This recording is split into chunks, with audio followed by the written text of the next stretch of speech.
Welcome, everybody. We're going to be playing our third session of Cypher System tonight. This is a homebrew campaign. It's one of Jesse's continually played worlds for the last 10 years or so. So I'm going to kick it over to him with no further ado, and we'll let Jesse give us a recap. Hey, so last time, Milo, after convincing Decurro to take the ledger out of Pivel's room, looked that over, found some really odd things in terms of some of the crew members, some people who should be here, some people who were very out of place. After having returned, Pivel, being the anal retentive gnome that he is, realized that something was off, and they basically called meeting to the top deck, though the captain was kind of shrugging it off, and everybody left unscathed with that. Afterwards, there was a little bit of a discussion between Decurro and Myra. Myra's still trying to kind of convince Decurro about what's going on, and finally Myra took it upon herself to try to prove it, and she made a connection with the power source. Wanting to force that connection with Decurro as well, she sliced his hand open, tried to make him bleed all over it, but to no avail. And so at this point, we are left with Myra with some latent mystical powers that are kind of swirling around in her, possibly temporarily, and Decurro with a bandaged hand. Meanwhile, Milo has some information, very interesting, which is his way, and Valos is just kind of lounging around being a dick. Hey! I think you got our roles backwards.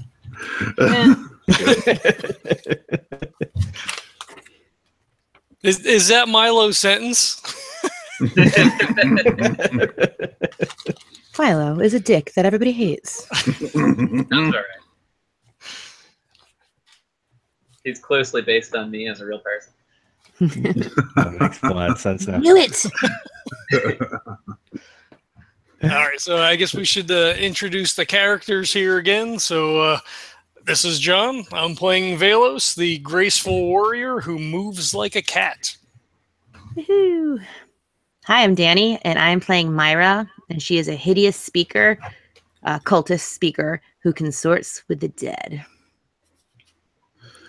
I am also John, John Jr. I'm playing Decurro. Decurro Laren, an impulsive explorer who delved too deeply. You guys got me screwed up on my own name. And I'm Trevor. I play Milo Sonder, an inquisitive adept who focuses mind over matter.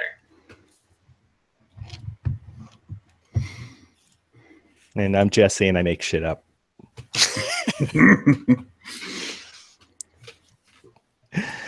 All right, so at this point in time now, we have Drink. the crew. I'm so hungover. Don't do it. The drinking game continues.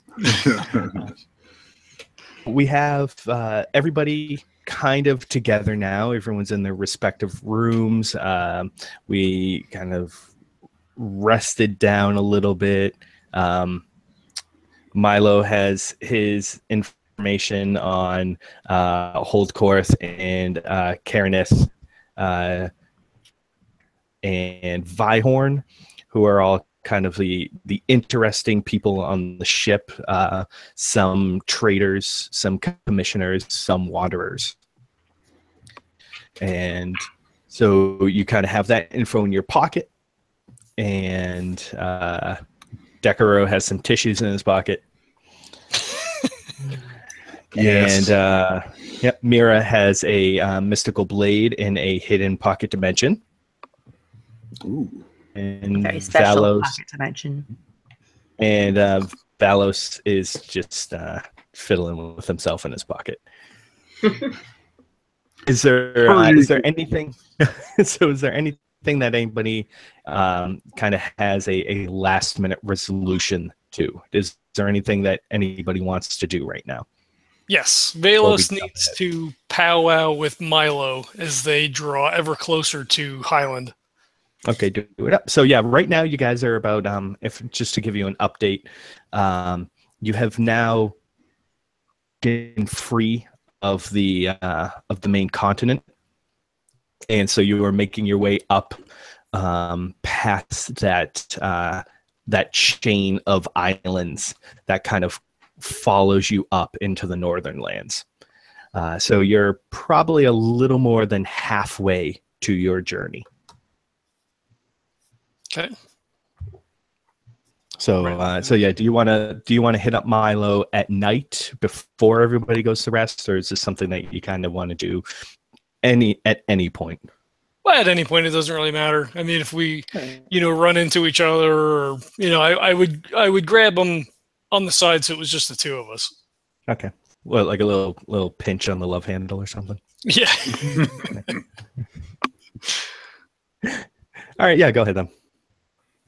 All right. So let's say maybe it's like after dinner, you're heading back to your room. Valos kind of just moves up behind you and taps you on the shoulder. He's like, I need to talk to you real quick about something. Whoa, what's up? Well, you're kind of running this little operation here, and I'm here with Decuros, and I do some other business up here in Hielund as well. As I'm from here. My parents are still here. I figure, before we head north to drop off the package, I need to head out to my parents' farm. I at least need to make an appearance while I'm here. The place is not that big that my arrival would go unnoticed in some quarters, and I don't want this to come back around, and have my parents all over my ass. I don't get up here very often, so I at least need to make an appearance. Okay. Yeah, I mean, I'm pretty sure Decuro's the one who hired you, so... Well, Decurro hired me, but you hired Decurro, so I want to run everything from, through you to make sure we're not going to have a problem. He's into me for quite a bit of coin, so I just want to make sure I'm not going to get shafted once we land. It's whatever. We're going to be in port probably for a couple days anyway, so you get plenty of time to go do whatever it is you need to do. All right, fair enough. I appreciate that. Like I said, I just wanted to clear it with the boss. Well, I guess it's appreciated. And I'll see you around on the ship. All right. He gives you a nod and heads off towards his room.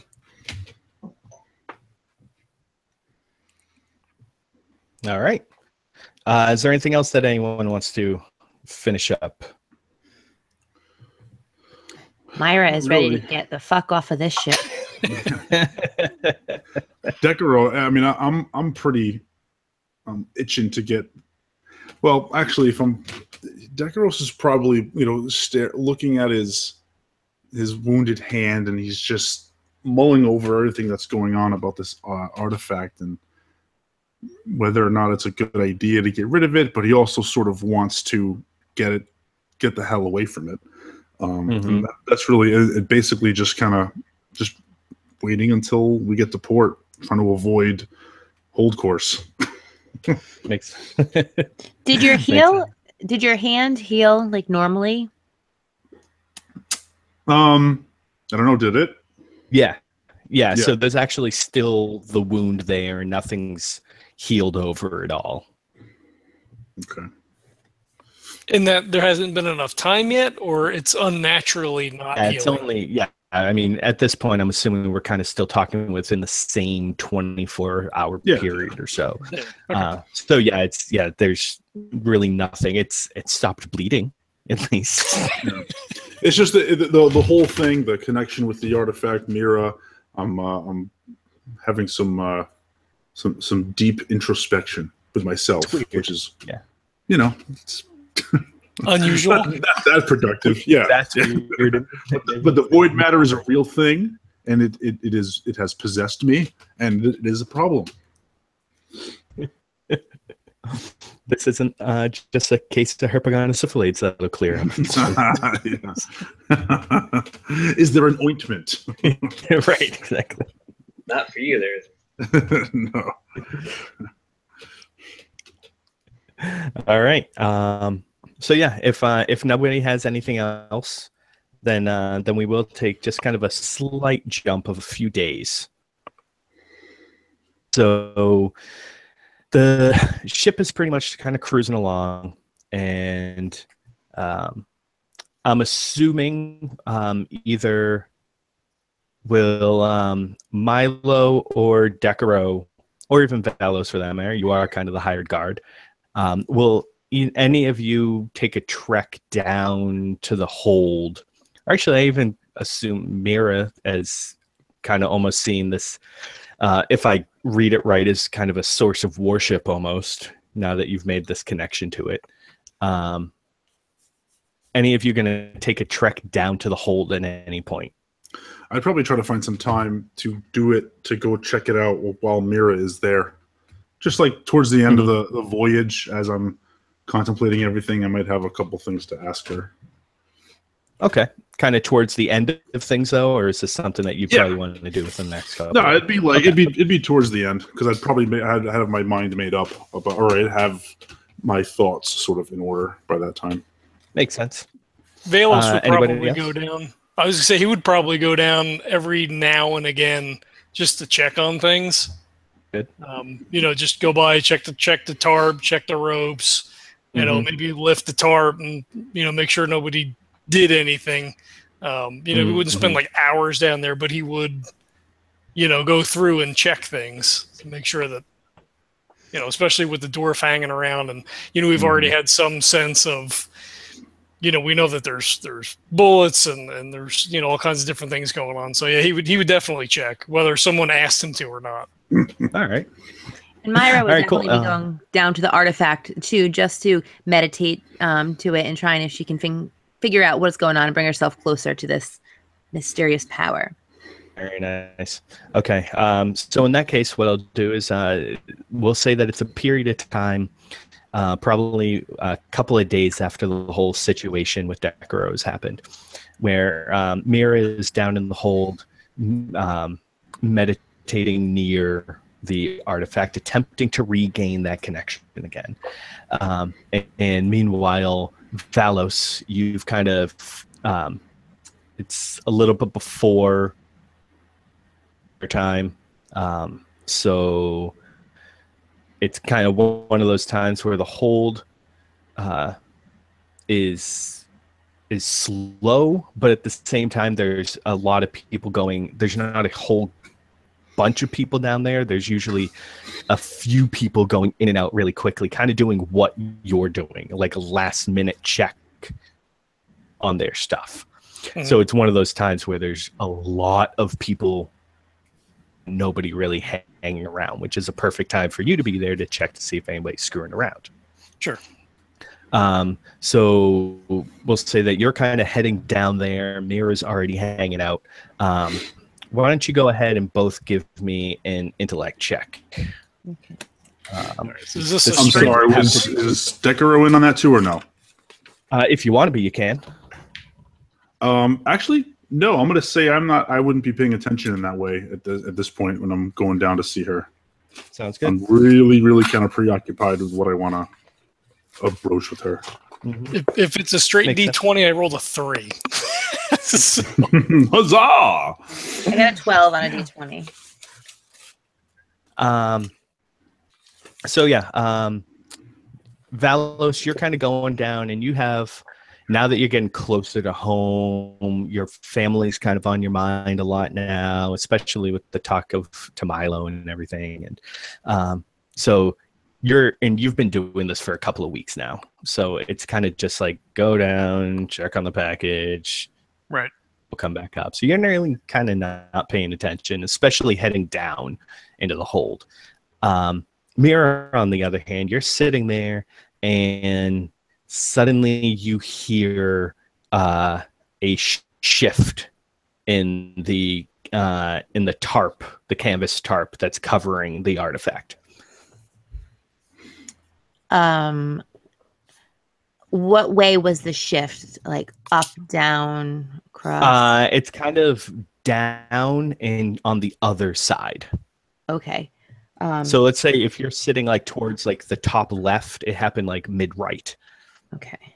Can I make a stealth check to Of get over course. the other side to see what is over there without being seen? Perfect. Okay. I am trained in it, so it's going to bring whatever level difficulty it is down a level.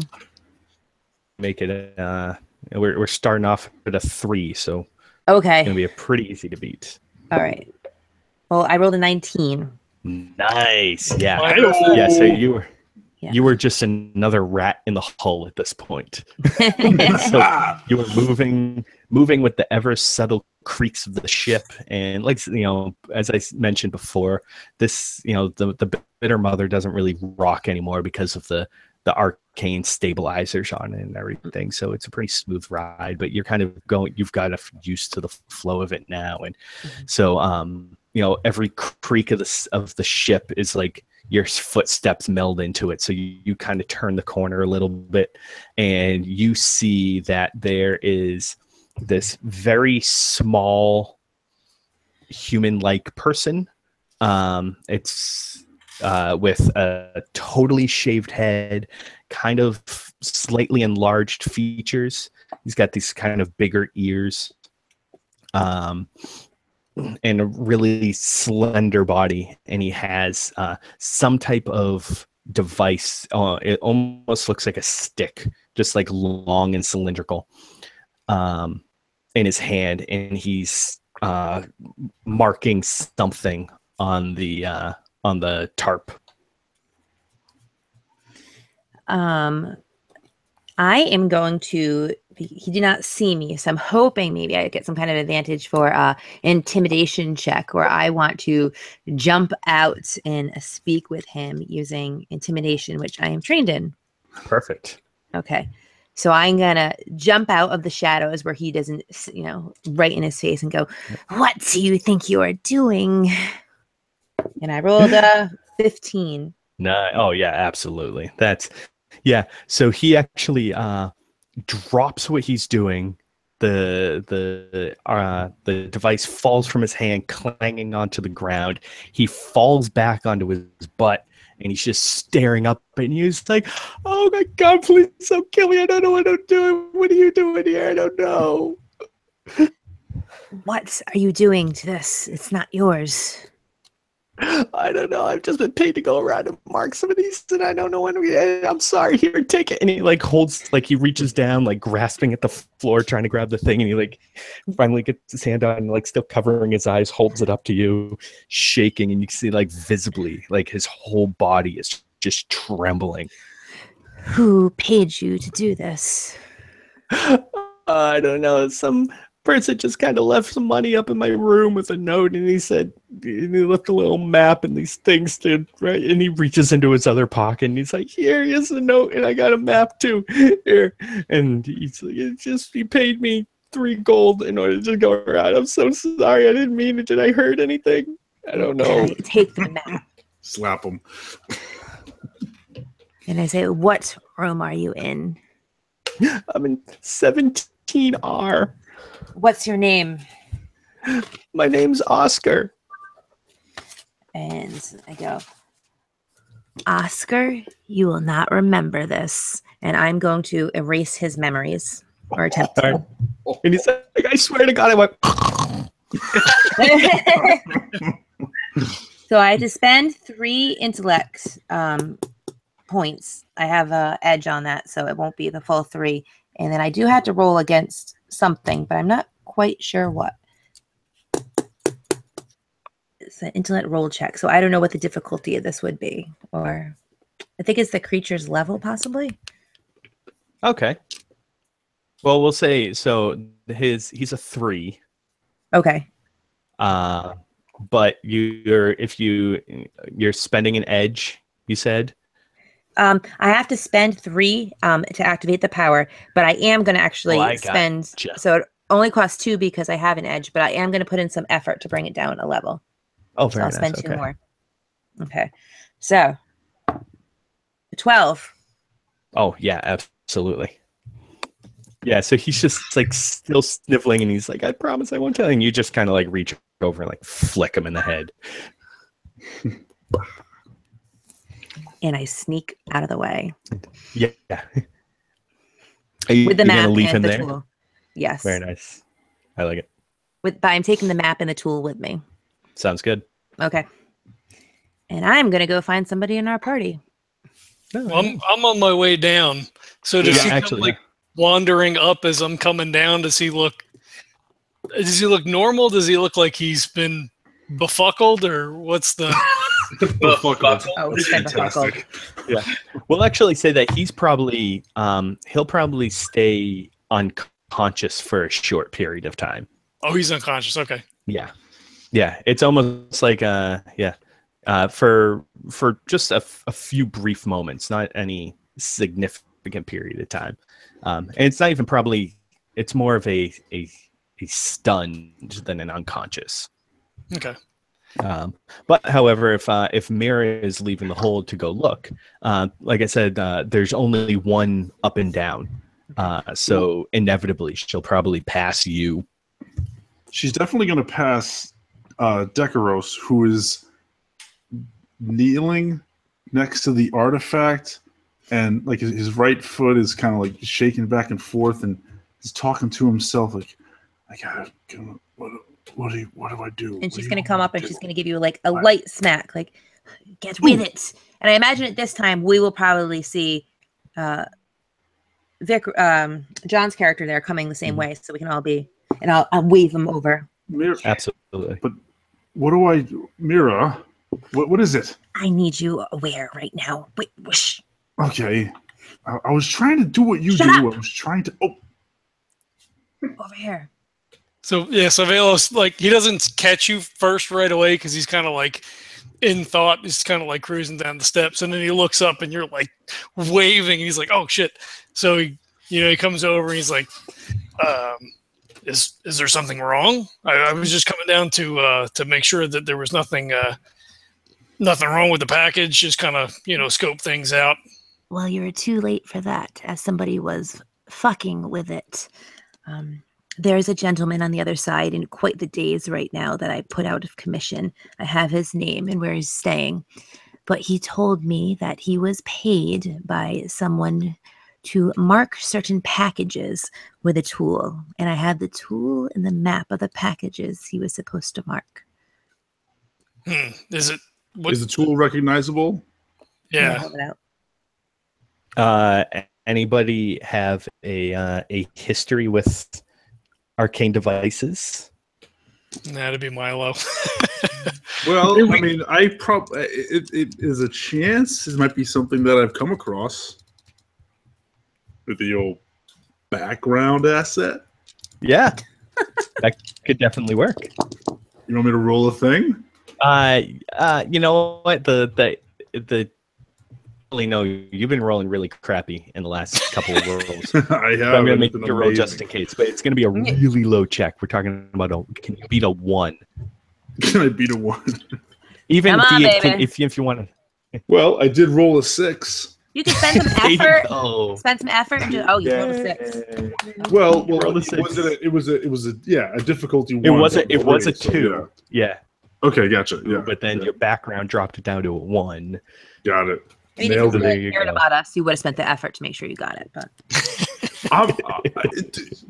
Decuros his mind is a little off right now, but he does recognize this, I believe. All And right. it is a So this is actually a tool that is used a lot on the black market, and it's a writer / reader. So people will use it to write sentences, like brief sentences, or just make like draw a symbol, and it writes it in an invisible layer. And then the flip side of the device is that when you activate it, it illuminates any hidden markings within a certain distance. Guys, this is a writer-reader. I've seen this used before. Did he mark our shipment with this? Yes, he was in the process. I interrupted him, so I don't know if he got complete. Where was it? Show me. He's on the other side, so you need to make it. We need to make a decision what we're going to do with him. As of right now, he does not know that there's any involvement of us. He's going to wake up and wonder what happened to his things. Will he remember his things? If you erase his mind, he might not remember he even had it. It was just the last 5 minutes of it. So he'll remember he was paid to do a deed and that he had a device in the map. Did you befuckle his mind? That's what I do. Okay, so if he's befuckled, then the befuckler, that's what I'll call you from now on. If you befuckled his mind, he'll wake up and he probably won't even, if we're all standing around the artifact, I imagine he'll just up and leave. Right? Well, I think we may want to hold on to him, at least for now. Okay, well then, how about you go ahead and secure that package, if you know what I mean. So Valos just takes off around the other side of the artifact. He'll grab the guy. If he's that small, he'll just grab him one hand, pull him up. It's like I need some rope. Grab something off of one of those other packages. Let me tie him up real quick. I do have a suggestion. If you just kill him, I can ask him some questions and he won't lie. Guys, Dragger doesn't like killing on his ship if we were caught. I don't know how that would go over. But let me see if I can see what he was writing on the tarp. And I want to try to activate the device so that I can see what he was writing. All right. It's there's really nothing to it. There's literally it looks like a really big pen, almost. And there's one button on one base, and then if you flip it around, there's a button on the other base. And this one kind of has like this greenish gem slider to power it up. Ooh, I slide it and I attempt to use its reader function. All right. So pushing the button and basically just illuminates anything within like a 3 meter distance. Nice. And so right now you see that there's a very crude symbol, probably about a foot in diameter, written on the tarp of the artifact. And it's really just this circle with a diagonal slash running top right to bottom left, and then a horizontal slash running along the bottom of the line or the bottom of the circle. The bottom of the line. So that so bottom like left below everything else. It's almost like it's a circle with like a 45-degree angle. Yeah. Okay. So it doesn't continue past the point of okay. Yeah. Oh, interesting. Do I recognize that symbol? You do not. I do not recognize this symbol. Can I check something else in the hold that he possibly has marked to see if it's if there's the same symbol or possibly a different symbol? Before you do that, I want to free our device of this symbol. Oh. And if that's something you can do, yes, please. I had that very fine swamp mud grit that I used to clean myself and hide myself with when I'm going out. So I'm going to take out some of it, and it's got the abrasive enough that it should be able to, it might make it a little dirty, but it'll get the symbol off. Sounds good. It's a dirty tarp anyway. It's fine. All right, while she's doing that, since Decurro did not get me rope, he will just sigh. Turn to the closest package, pull out a dagger, definitely cut off a chunk of rope. It's not our package, so I don't care. And tie the guy's hands together. Saunds good. All right. I guess it's time for me to get in on this. As he's tying up the guy, Milo's going to saunter on down the stairs to the hold, hands in pockets, and see you guys just fucking about. Are you What's going on? colluding against me? Are you trying to cut me out of this fucking deal? Milo, cutting her for joining us. This is very uncharacteristic of Milo. He's not usually involved. I know, but I want to be involved because this is something interesting. Wait, Myra, before you delete the symbol, Milo, if anybody would know what this is, Milo, look at this symbol. Have you ever seen this before? I don't know. Jesse, have I seen it before? If you would like to who's give Jesse? me, I don't know. Who are you talking to? Excuse me. You can't see, but I'm unicorning when I do that. It's like his Cortana. Ah, yes. Oh, you're his Cortana. That's adorable. Yes, I love it. Siri, have I seen this before? Here are some searches that I found on the web. That's not what I asked.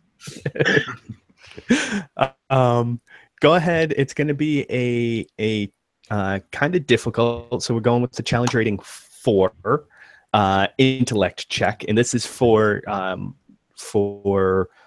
foreign cultures or in groups and such. So if you have either any abilities or any type of background that you think would give you a slight leg up on this. No. No, I don't think so. Well, I do have skills. I am trained in history, so maybe. Really? Okay. Yeah. So that'll definitely be one. Okay. So that'll Yeah, lower it okay, down like to a it. 3. How about a background asset? Huh? No. Well, don't you also have that thing that learned about learning new things? Oh yeah, that's a different skill too. So Well, there you go. Yeah. I'm also trained in that. So, Yeah. but I rolled an 8. So Oh, well, actually, it depends. It depends on if you're able to lower it from a 3 to a 2. So right now you're at a 3, so an 8 would fail. no, it's fine. I'll go ahead and fail it. Yeah. Well, no, but if you include your learn something new, then it'll drop it down to a 2, and you'll succeed. Oh, I thought you said it was 5. No, it's a 4. Oh, well then I would definitely pass it. There you go. Yeah. I thought So I had to add something else. oh no. Nope. So you kind of take a little bit looking at it, and you're pondering it through your head, and there's you have to kind of reach some more lesser known and I wouldn't necessarily say occult, but off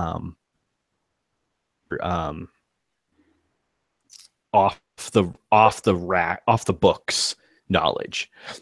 So this is definitely stuff that you kind of would have picked up along the way, and not something that you would have learned in a book or anything. So this is actually part of a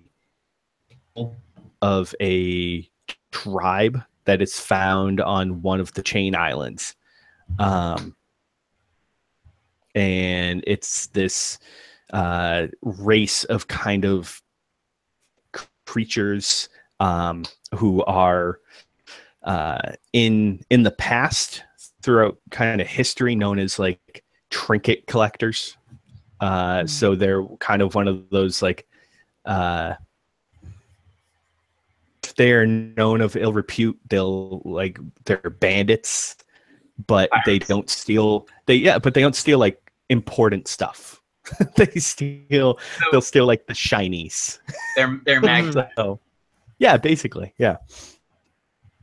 But yeah, they never really have any truly illicit meaning, endeavors, motives, other than like get shiny stuff. So it doesn't quite line up with hiring a person to mark specific items. So you're saying this is odd, is what you're saying? It is odd, yes. All right. So if I were to say that it's by this certain tribe, but it's odd that they'd be marking this particular item? Just kind of marking items in general. That takes a level of forethought. really known, at least that you know of, for this particular group or this particular race. So this is not the only item he was supposed to mark. Probably not. We should probably take your pen thing and see if he marked anything else. I have a map of what he was supposed to do. Perfect. You're probably the best to look at it. You don't think Decurro is? As I take the map. Aw. And yeah, Milo, actually, because you've recently gone over the ledger that Yes. that pretty much outlined exactly what was in the hold and who it belongs to, or not necessarily exactly what it is, but belongs to and where everything is. Because Pivotal is very organized in terms of grouping everybody together and getting things on and off the ship in a proper manner. Is outlined very neatly and specifically. So looking at the map, it's slightly odd because you see some things at the humble guards, or some things that are marked that belong to the humble guards. Some things by the Ilstance, other things by the Corvos, another handful of packages by the Cromwells. So and it's not all of their stuff. It seems to just kind of be like a few boxes and containers here and there of each of these. Okay, and as you're listing these up, I'm listening, as well as some random ones as well. So I would say first things first. Let's get the mark off of our tarp, off of our thing, and then let's take a look around at what else he marked or is supposed to mark, and see what those packages are specifically and why they're different from anything else, I guess. Like, see if there's any I'd like to see if I get a vibe off of any of them. Yeah, I'll activate the writer-reader. I'll activate the reader and just go for a walk, checking things out. Okay. When you start to go do that, then I would ask Myra, what did he say before you befuckled him? Did he give you any useful information? He said that he was paid to do this. Gold was left in his room. He told me his name and what room number he was at. That way I figured we could get in contact with him if we needed to. But he didn't know who actually put him up to it then. No. We should probably check out the room before he would have the opportunity to get back there. Okay.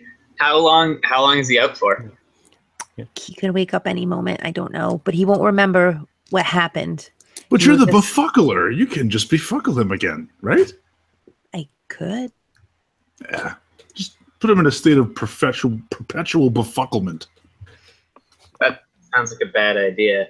Because mainly, all right, whoever put him up to this is going to notice if something's weird. So we should probably untie him because he's tied up, right, Valos? Yeah, I tied him up. All right, we should untie him, give him his stuff back. We have the map, so we know where everything is. We don't really need his pen thing anymore, so we know what he's marked or will mark. So we'll give him his stuff back and let him go on about his business as if nothing happened and he won't remember anything. But we'll just make it so he doesn't mark us. This is why I like to do what Milo asks. That's smart, Milo. That's very good. It's a very good plan. All right, I will untie him, but I will follow him. So he cuts the rope and he ducks off to a dark corner and he waits for the guy to come back around, and then he will follow him back to his room to see if any other contact or anything is made. Okay. Okay. And so before that happens, Decurro, do you want to go up to his room and check out his room first before he gets back there? Oh, I'd love to. Me and Myra will check out the crates that have potentially been marked. Sure. I'll hand the writer reader over to Milo. Oh, See this button over here? Back to the guy. Or gotcha. Well, if you want to check out you're going to need to use this, and I'll flip it over. And this button here will illuminate, and that's how you'll be able to see what he marked. You won't be able to see it unless you use this. Well, except for the map. I already saw the map. Oh, I see. Again, you know what you're doing. All right, I'm going to go check out his room. What was that again? It was 14JE. Is that what you said? Valos is in a corner just shaking his head. All right, I got it. 14JE, and I'll head off. All right. And so as Milo and Myra kind of part off to go search the rest of the things, as Milo, I'm assuming you're kind of leading around, and Myra, you said you wanted to get a feel for some of the packages. Yes. Yes. Son of a bitch. So only if they're nice looking packages. There's no such thing. Growing on them.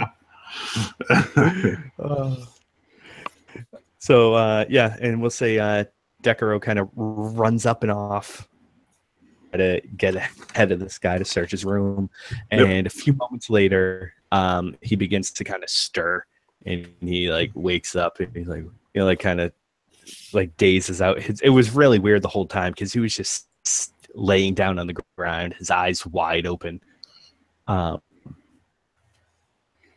was kind of moving like he was whispering stuff, but there was no sound coming out. So he finally goes like, oh, hey, yeah, okay, yeah. I'm laying on the ground. Okay, yeah, let's not do this. So he kind of gets up and he grabs the pen. And did you give him the map back? Did you kind of like just try to memorize it and then give it back to him, or did you take that, Milo? I memorized it. Okay. He like goes through and he's like, crap, okay, where am I? Okay, I think, yep. And he takes the pen and flips it around. He's like, and he pushes the button. You kind of see the gem in the stone inside glow a little bit. And he goes, nope. And so he goes, flips it around, goes, and remarks the artifact. And then turns and he just goes through and he marks about 7 or 8 crates in the hold before making his way up and out. So at this point, it really hasn't been too strange to have in the hold kind of like chilling out, staying a little bit away. From this point, though, I will need you to make a fairly simple speed check just to make sure that you kind of stay far enough back but within sight that you can follow him without drawing too much suspicion to yourself. All right, so I have an edge in that. So let's go with the mechanics. So am I doing stealth, or is it strictly just the speed thing? What are we playing with here? It's going to be a stealth check based on speed. Okay, I am trained in stealth. All right, so that drops it down to 0 then. So I was going to start it off at a 2. Yeah, I was starting off at 2. You spend an edge.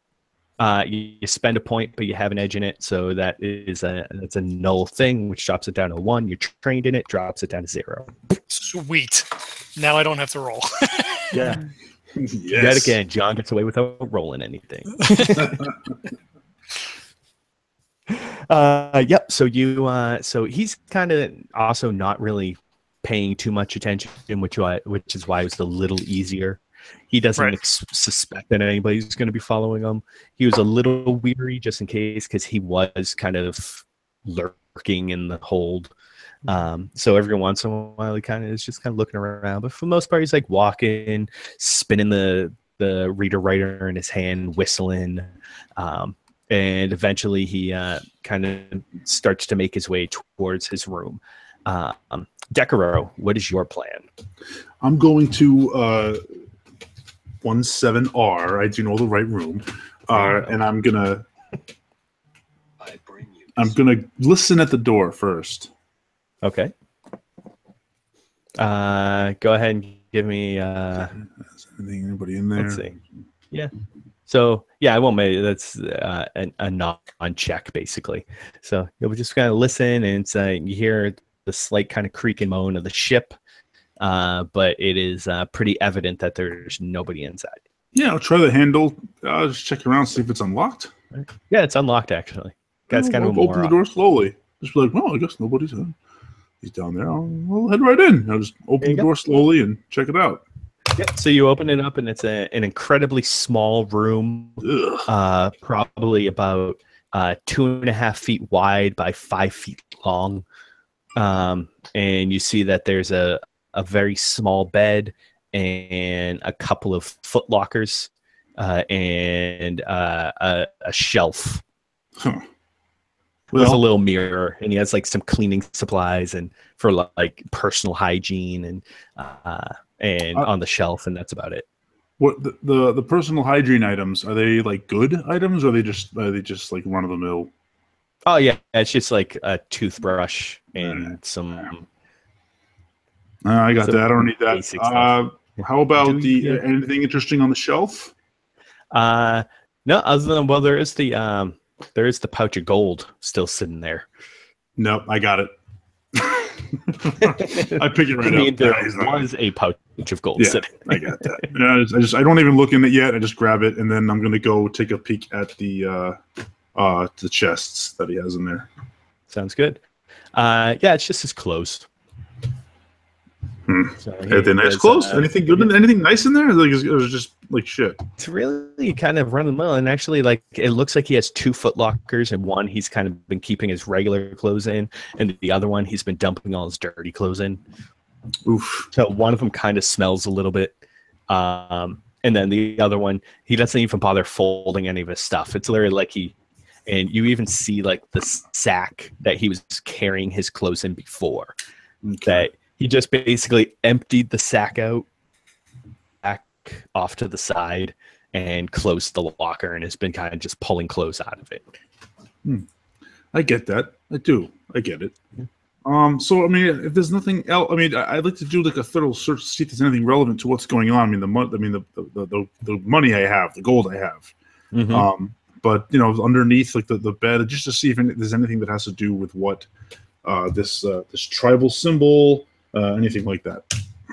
Yeah, no, it's funny is that there's really nothing in his room of any extraordinary value or interest. He seems to be just a regular kind of down on his luck guy. He doesn't it literally, it looks like the most expensive thing he owns is probably like the mirror that's on because like glass is a little more expensive than wood. Poor like, bastard. You know what? How much gold is in the sack? So if you open up, there's actually like there's 1 gold coin, and then a handful of like half pieces, and then a few more quarter pieces. Ah, jeez. I'll take the gold coin out, and I'll leave the gold coin on the shelf, and I'll take the other stuff. Nice. All right. Yeah, it's funny. I thought you were gonna go the other. It's one of those like, you poor asshole. Like you just and like I thought you were gonna take the gold out and then like leave everything else. Oh, but actually, I'll leave him the gold if I can't. If there doesn't seem to be any legitimate connection between him and these people, I'll leave him the gold, but I'm taking all the bits. I'm taking all the bits. Yeah, that's awesome. Yeah, it's funny because the bits actually add up to more than just the gold piece. Which is I don't think. Yeah, well, I would know that, but I'd probably feel like a gold piece looks better than this stuff. So maybe it'll make him feel a little bit better about being robbed. Right, yeah. It's like if you have 10 ones as opposed to a $10 bill. Yes, you feel better about having a $10 bill. Yes. Yep. Exactly that. And then I'll leave. And then I'll get out of there. Yeah, and actually, you kind of leave his room, and you walk like 6 feet, and then he actually turns the corner. And he kind of goes, he's like, "Hey, what's up?" Scared me. I'm sorry. No, I wasn't paying attention. My mind was in another place. Excuse me. I'm so sorry. Oh no, thank you. That's please go ahead. And I'll just walk by. There you go. Yeah, you walk and you go like another few feet and turn the corner, and you see like Valos just kind of standing there, chilling in the hallway. I'll go, hell, and then I'll realize he's being sneaky, and then I'll pretend I didn't see him. When you start to, he just ducks back around the corner like it's not there. So the guy turns around and looks like, he points at himself like, you talking to me? No. I'm sorry. You know what? No, it's and I'll look on the floor and be like, it's just one of those, and I'll walk down the hall. He walks into his room. He's like, I thought I locked this in. Never mind. I should really be more careful with my stuff. When the door clicks closed, then Valos comes from around the corner. He'll walk the way that Decurro went, but slowly to give him time to clear out because he's not. Yeah. And then he'll want to be, but no, I'm not trying to be stealthy. Yeah, so he'll kind of mill in the area, he'll try to make himself look busy. If there's like, if it's just like a blank hallway, he'll like, when somebody comes, he'll like turn to like open up the door that he's standing in front of or whatever, just to see if anybody, winds up meeting him in the next, nice. Hour maybe, if he thinks he can stretch it for that long. Sounds good. Yeah. So the guy kind of goes in. He's out in his room for only a few minutes, actually, probably about 15 minutes or so. And there's really not a lot of traffic, especially this time being around mealtime. But in general, there's not a ton of traffic in the hallways and down below because it is, even though it's a nicer ship, it's still a ship, and everything's kind of confined and narrow hallways and everything. So nobody really feels like hanging out in the hallways all the time. Yeah. So chances are people either hang out in the galley or above deck. So you see a handful of people going to and from, but you kind of hanging out in the hallway next to a door anywhere isn't too far out of the ordinary. So you can very easily kind of pass it off as like just recently relieving a room or getting to a room or anything like that. Okay, cool. And so after 10 or 15 minutes, he actually does leave his room, and you see him kind of flipping a gold coin in his hand. So he'll like give it a toss and then like catch it, flip it again, catch it, and it appears as though he's making his way down to the galley. Okay, I will slowly follow then. All right. So yeah, he eventually just goes down and he nuzzles himself up against the bar and talks to the barkeep. He's like, "Barkeep, get me around." He's like, "I'm feeling lucky tonight." Aww.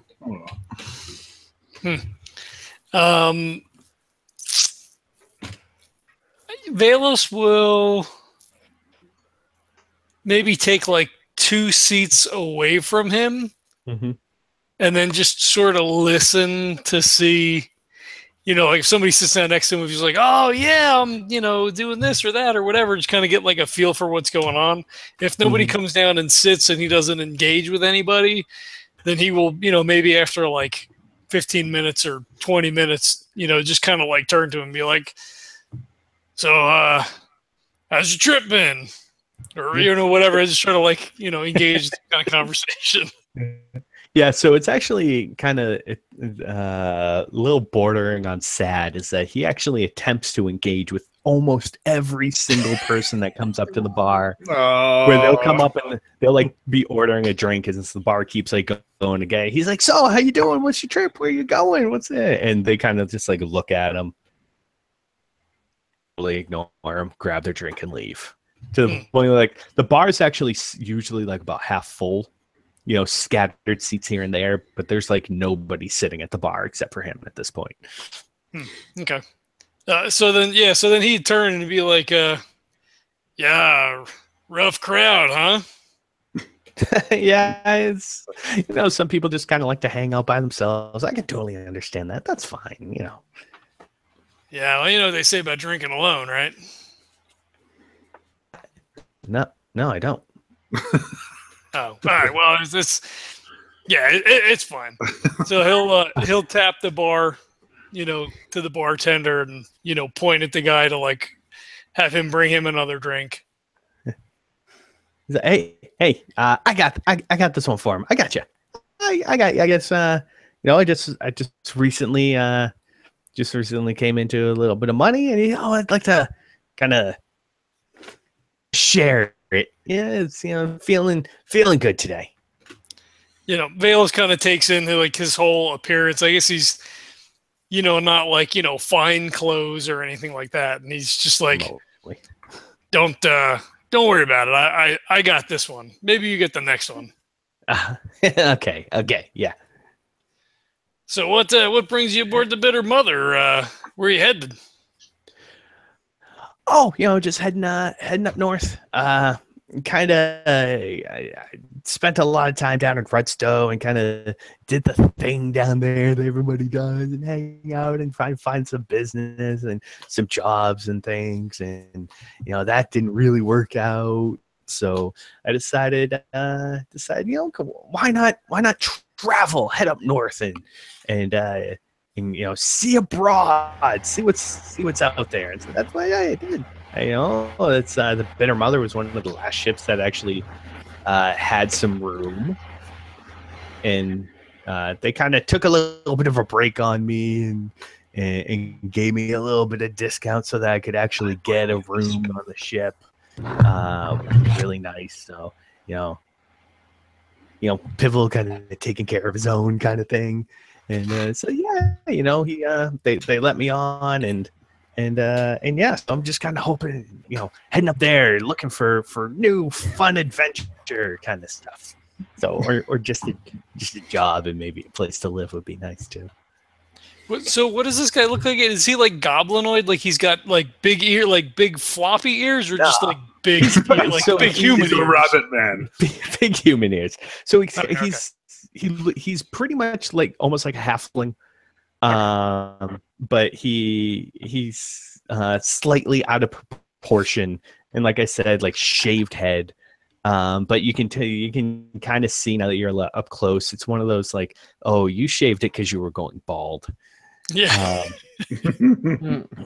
So, but it's like a patchy bald too, not even like Patrick. It's not even like Patrick Stewart bald. It's like, oh, you're missing a little on top. Oh, and a little on the side. Ooh, and a little on the back too. Ooh, okay. Right. So, okay. So then he would say to him, he's like, oh, you know, up north things are a little shaky right now. You know, they're bordering on civil war, from what I hear. Are you sure this was the right move? now I'm not. Oh, you hadn't heard that, talking huh? about? No, I always just heard, you know, there was so many opportunities up north with the, you know, the freelance and everything, accepting anybody, and, you know, all the wealth of Abingdon and all that kind of stuff. And, you know, they got some weird stuff going on in the west, but who really cares about that? You know, to each their own. And I just heard that, you know, there was so much to do up there, and I didn't know that they were going to be fighting.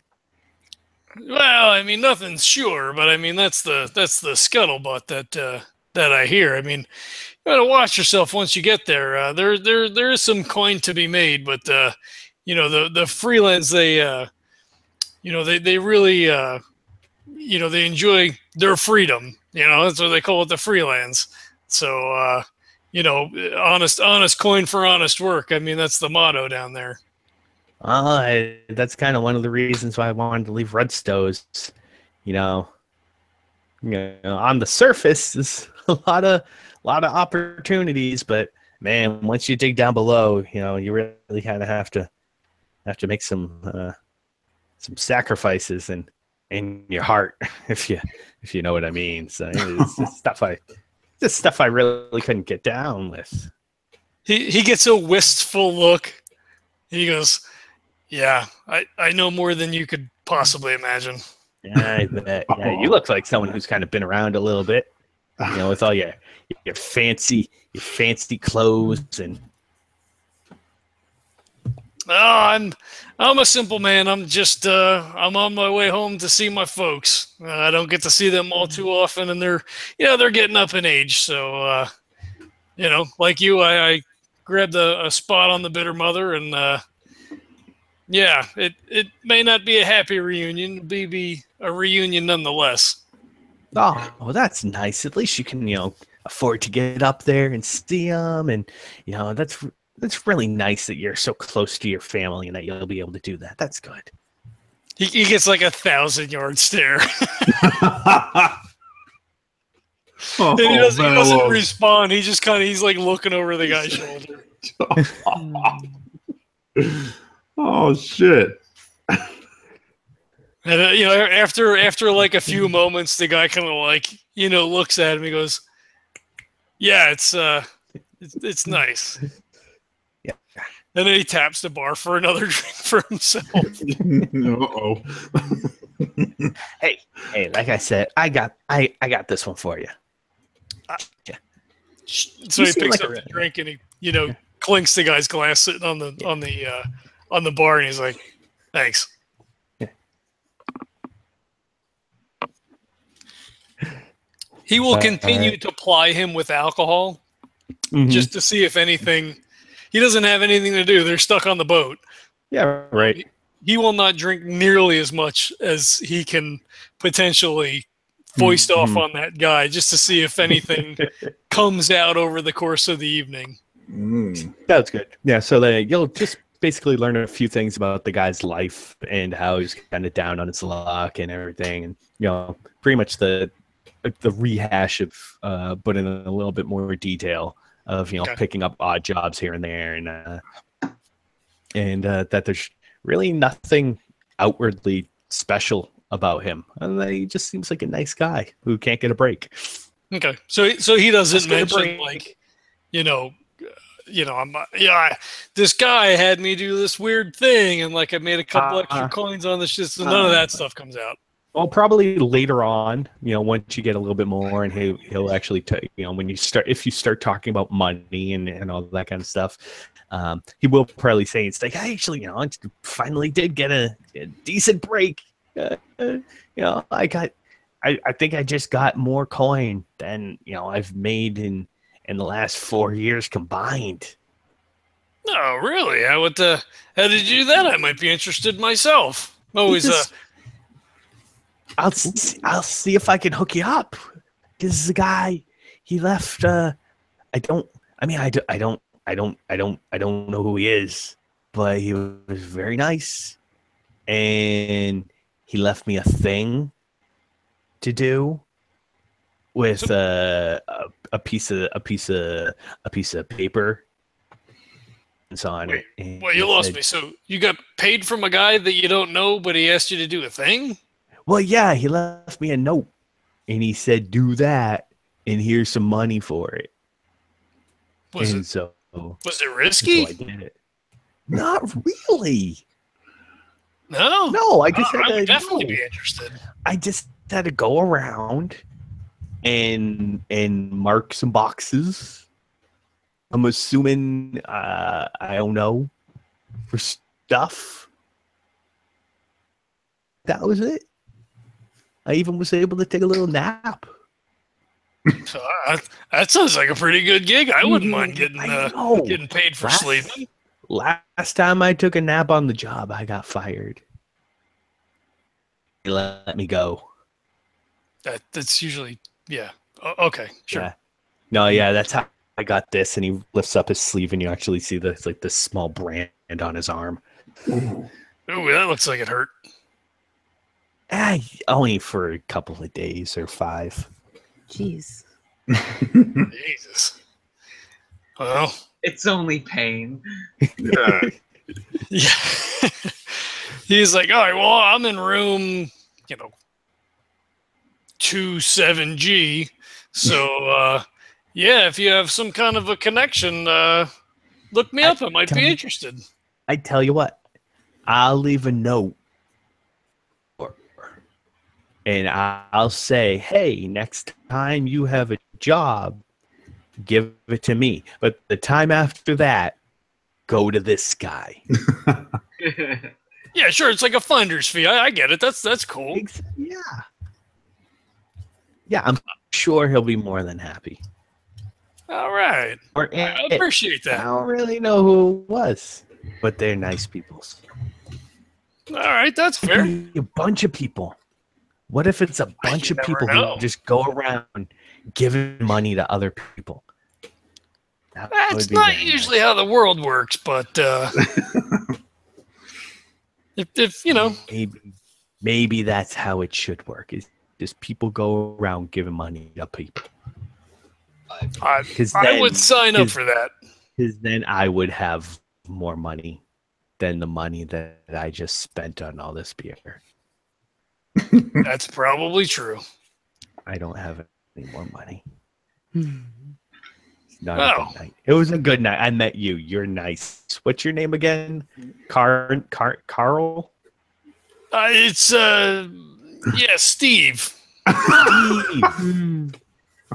Hey, Steve. I'm Oscar. Pleased to meet you, Oscar. Maybe you should head back to your room and sleep that one off. That's gonna hurt in the morning.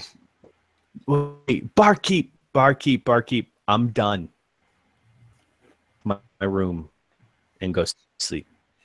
I give the bartender a look like, and I put my hand on his shoulder, and then I reach into my pocket and I deposit like 5 gold coins in the guy's pocket. Aww. Like surreptitiously. Yes. Jesus, he made out ahead. It's not going to be hard. I mean, we haven't established how much money we have, so I don't know what would be feasible to. That's fine. Oh, that's beautiful. He's gonna wake up sore, wondering what he did for that 5 gold. People really do give money out. Parnip, was that your Parnip? Very nice to meet you. You're a very lovely man. Thank you. And I will leave that note. You in 2 jobs. So You bet. You can make some money too. I appreciate it. Yay. And he kind of stands there. He folds his arms across his chest, kind of like watches the guy walk away. Yeah, and he hops down off his stool and he tries to pat you on the knee, and he misses a couple of times, and he finally kind of just smacks you on the knee. Gotcha. And then he just walks away. All right, I will set off to try to find Decurro. All right. Decurro's back down at the artifact. Sounds good. And so we will go in reverse, hop down to Myra and Milo searching around in the hold. So you guys are attempting to search the hold in order to check out what the other packages were, correct? Yes. Yes. All right. So Milo, because you were the one that looked at the map and you're kind of did this kind of off total recall. Mm-hmm. Go ahead and give me. We're gonna kick it kind of low because you did just recently look at the map, but just to see how accurate you are, an intellect check at like a recall of information. Since this is fairly I'll deep. stop you right there. I got a 20. Okay. That works. Major effect. Right.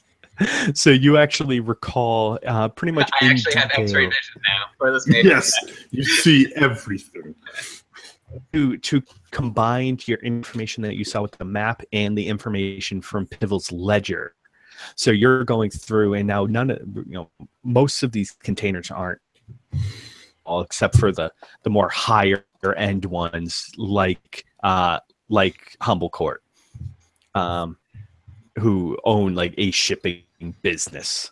Mm-hmm. So most of them aren't labeled at all, but you're able to pick out what belongs to whom, and you kind of go through and you're like, okay, well, Humble Guard has 1, 2, 3, 4, 5, 6, 7 boxes, and you actually did look through some of his stuff earlier, so you're able to figure out that most of it, the larger arms stuff,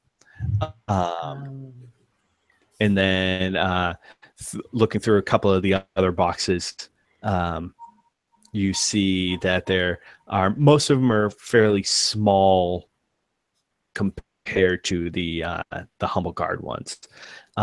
Things that kind of can be easily picked up and transported. And there's not many that belong to the higher end traders. You do notice is that you notice the symbol, the family crest of Wildill, who is the scholar that you had been in the ledger. The one that shouldn't be on a ship like this. You actually see his family crest on a couple of packages that are also marked or should be marked.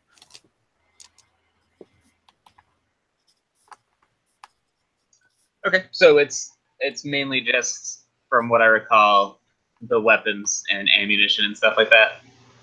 Yes. So there's actually no for the Humble Guard pack cargo. It's all large weapons.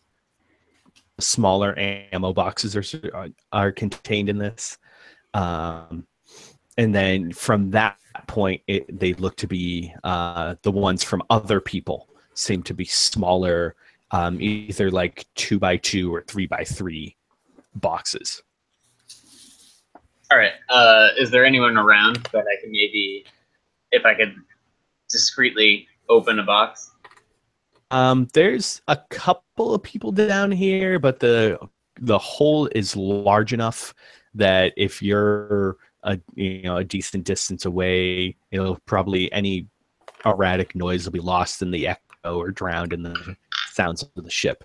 But this being mealtime, most of the people aren't down in the hold anymore. All right. I just want to quickly open one of the small ones to see what it is. Sounds good. And are you picking a specific person or kind of just one at random? Just one at random. Okay. So you crack open one of the smaller boxes, and you actually see that there is a handful small discs. In it, the package is the cargo is almost split in half.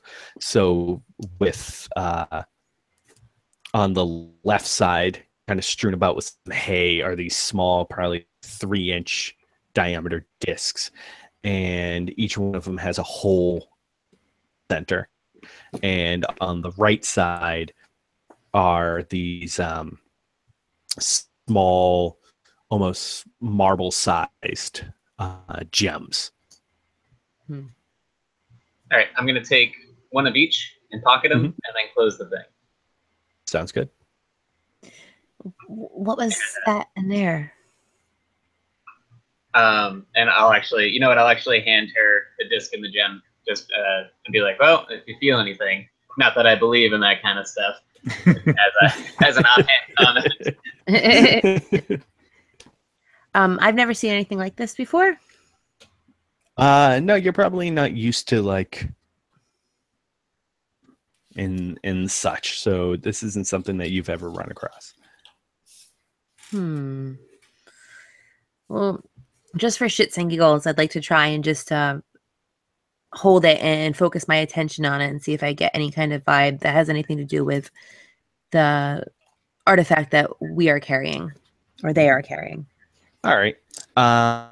Yeah, so I will make it. This is more of just kind of a sensory type thing, and comparing feelings.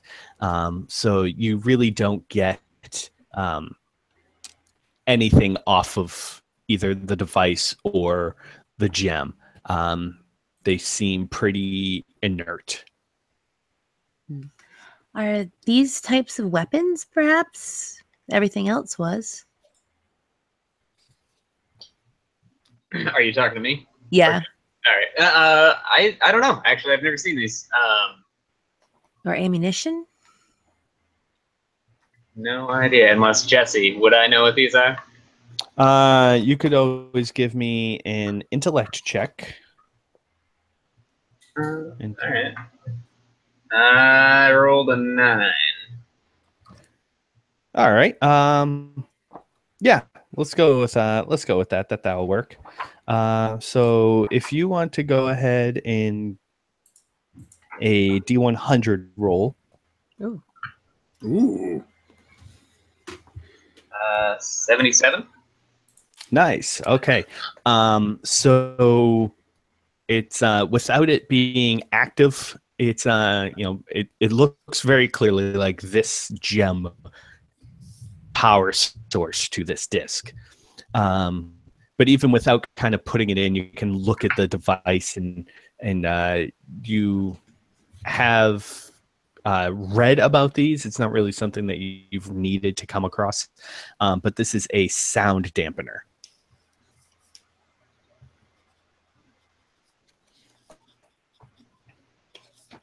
All right. And what would I know these things to be used for? They basically they do exactly that. So they lessen the level of sound, and they can be used in large arrays for various uses. For upstanding reasons, they can be used in more civilized areas to lessen the sound of foot traffic and everything, especially in higher societal areas where you kind of want you want to live in the hustle and bustle of the city without having to bother listening to the hustle and bustle of the city. What's the range on these things? The range isn't all as for a smaller device like this. You're maybe looking at a handful of meters. In this size, it's probably more personal use. And so tend to be used in more of a suspiciously nefarious way. Perfect. Sounds great. Okay, so I guess my next question would be, are these things used, does it dampen sounds both ways, from inside to out and outside to in? Yes. Okay, that's all I need to know. Yep, I'll just put those back in my pockets. Separate pockets.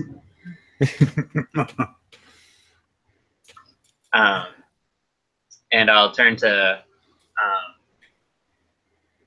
Mari, and we'll continue our search to see if she gets any other tingling feelings.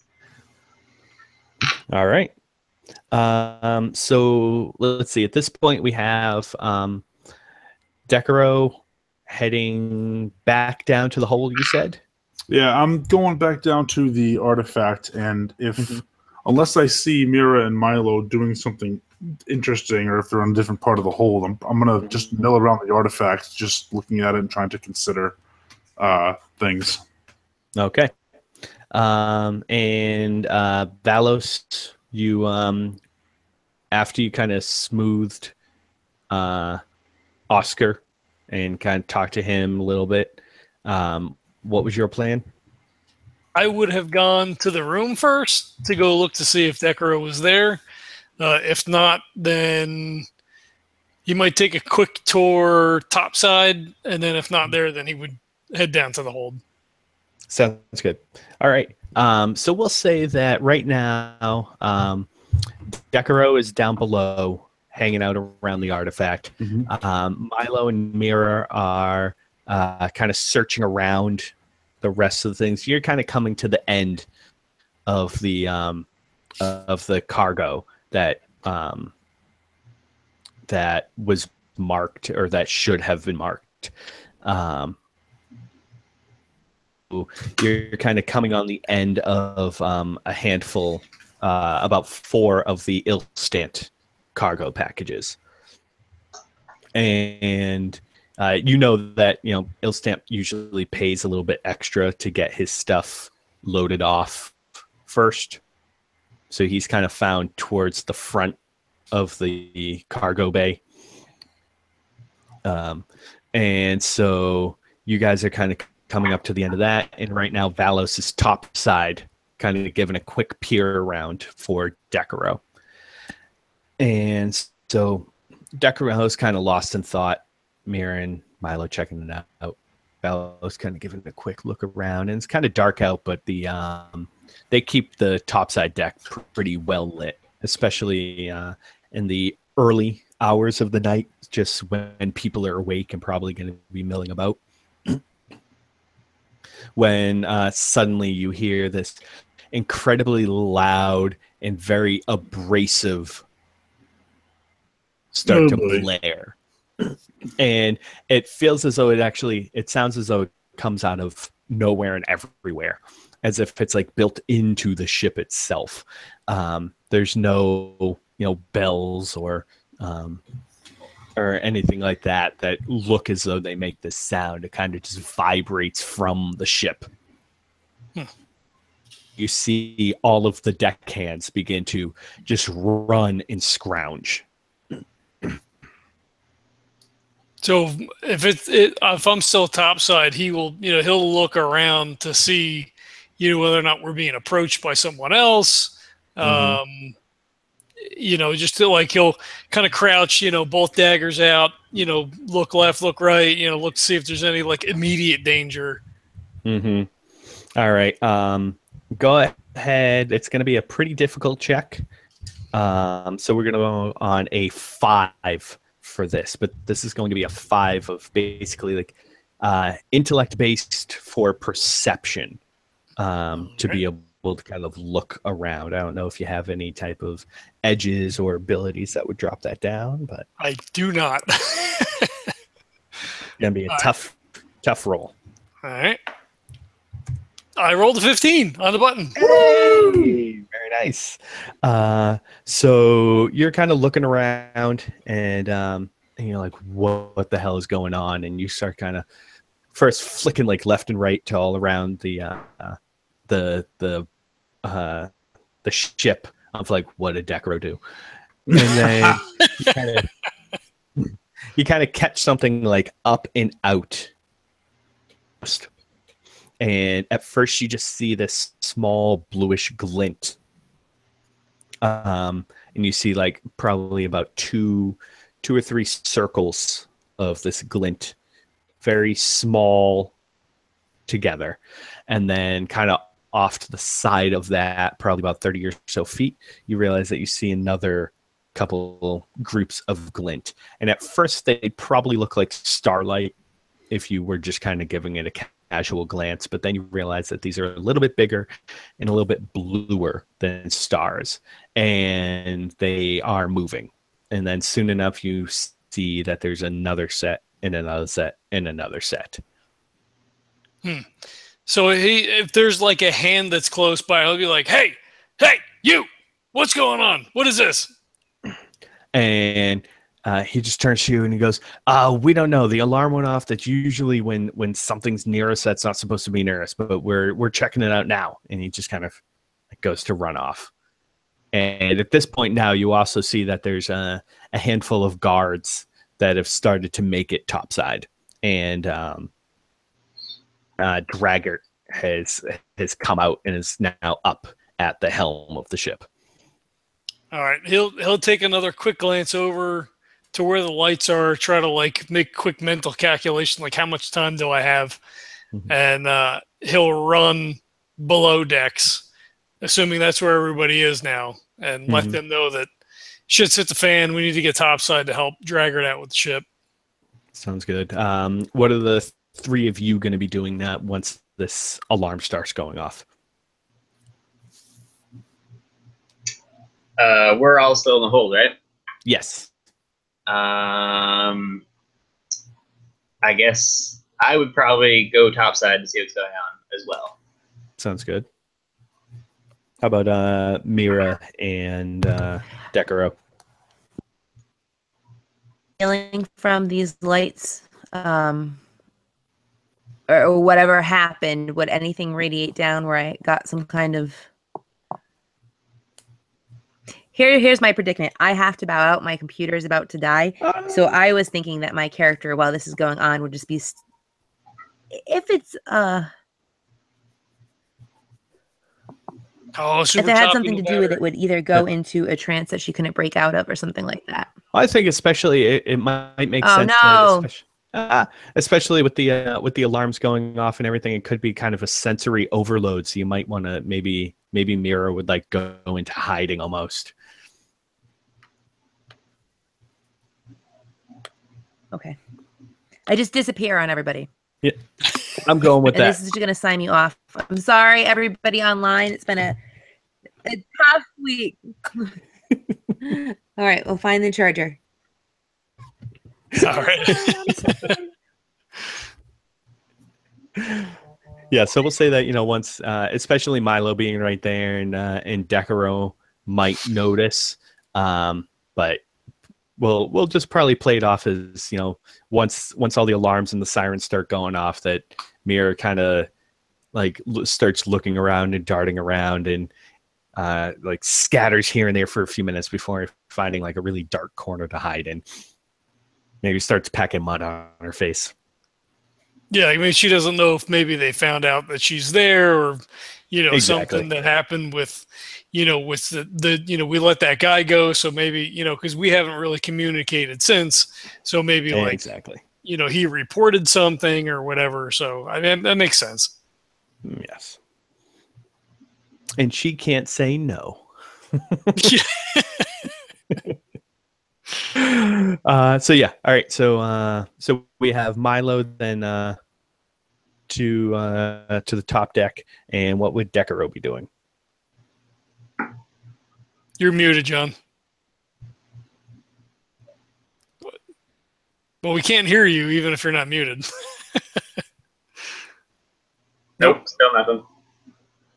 You were there before. Was he though? Well, He was never here. Nope, still nothing. come on, man. Now I have to edit. There's so many things that have to happen now. You're never gonna. Well, would I do you run ever into actually Milo? edit? I do. I do. Yeah, all right. Yeah. Yeah. Hey, those sound effects don't make themselves, Oh, that's an excellent point. Well, actually, they do make themselves. Well, I guess that's probably true. You just put them in. They don't. Yeah. They don't insert themselves. Exactly. Actually, sometimes they don't make themselves because I do Foley here at the house. So. Ooh, wow. And then you also make sounds. I do. Yeah, yeah. Who's Foley? It's this guy. He comes over every once in a while. That's nice. Mhm. It's always good to have somebody. Yep. So would I run into Milo as he was like running up as I was running down? Yeah, most likely Valos has checked out all the other air places that Decurro could be. So most likely kind of running down, Milo would be running up. All right. I would grab him and then be like, which I don't know if this is going to matter now since John is not currently available, but I would be like, there's blue lights. I don't know if it's another ship. We may be boarded. Is Decurro down there? Maybe you want to go grab him. I'll head back topside. Yeah. I mean, he was right behind me, I thought, so. Oh, all right. Well, shit. No, let me up top. Yeah. He's coming up with me. He's heading right up behind me. All right, as I turn on my heel to head back up the steps, I see him kind of like round the corner from the bottom of the hold, and I like, mentally like nod like, all right, cool, and then shoot back up the steps. He like I will make my way waves you towards on with Dragger. his hand, breathing heavily. Yeah, yeah. I will make my way towards Dragger to try to find out what's going on. Sounds good. All right. And so as the 2.5 of you get up to topside again, you now see that they have these kind of limelight spotlights going. And they're searching around in the sky and in the water and everything. And they have guards positioned all along the edge of the deck, and also like in small groups in the middle and everything. And they're actually trying, as you start to kind of get up top, you can actually see that the guards are like ushering people off the deck down below. Okay, I just continue towards Draggart if I see him. All right. And so you see him like barking out orders to everybody, and like occasionally like leaning down to Pivotal, and Pivotal like run off somewhere and then run back. And he's also like whispering over to another guy who looks to be doing the majority of the controls on the ship. They're like whispering to him, but just like talking not loud enough for everybody to hear. Mm-hmm. And now you can actually, as you start to kind of run over beams and haulers of everybody on the ship and kind of the chaos going around, you hear this very long but soft and high-pitched squeal. It's like short bursts of sound. Okay. Am I back? Yeah. You are. Yes. Just typing. Okay. Cool.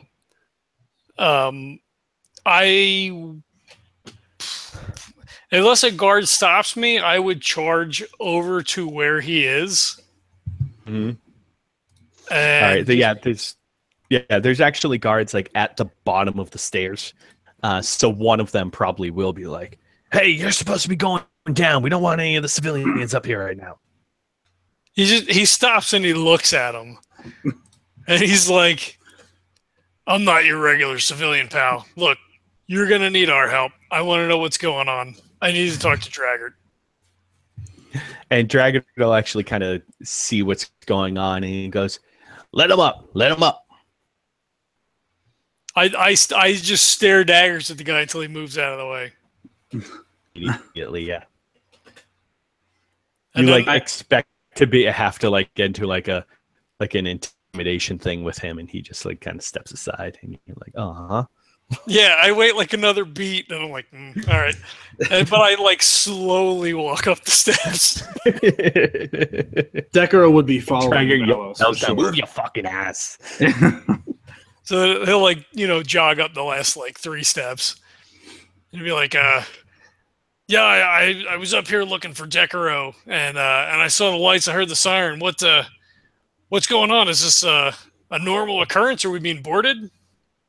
Oh yeah, this kind of thing happens all the time. It's not it. No, of course it's a fucking big deal. All right, well, what are we doing? What do we got to work with here? Well, right now we're just trying to get as many people up on the top side that can handle themselves, and enough down below that can't. So if you think that you and your friends can actually come up here and sling some sword and deal with them in any way that you can, then feel free. We need all the bodies that we can. This ship is not designed anymore for the type of battle that I think we might be in.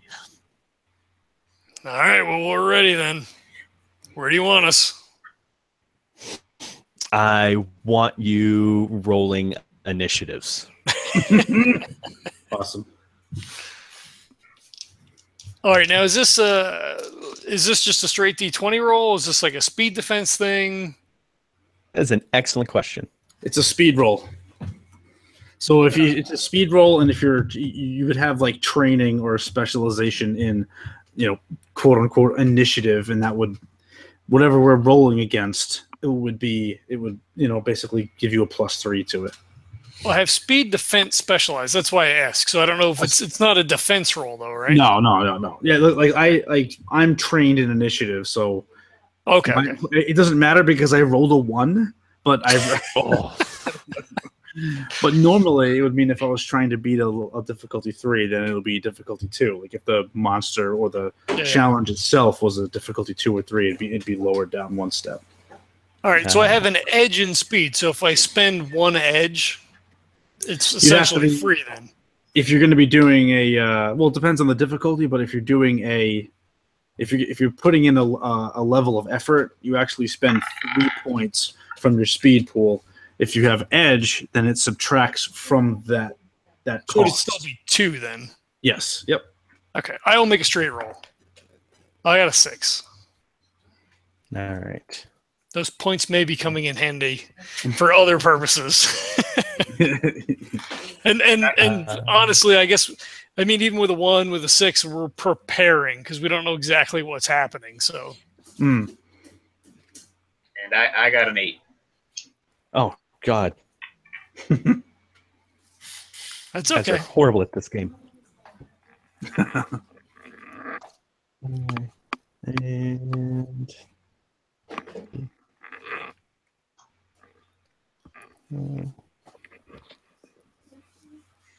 I just need to check something out real quick. I have to edit anything anyway, so it's okay. Yeah, I have to edit because of John anyway.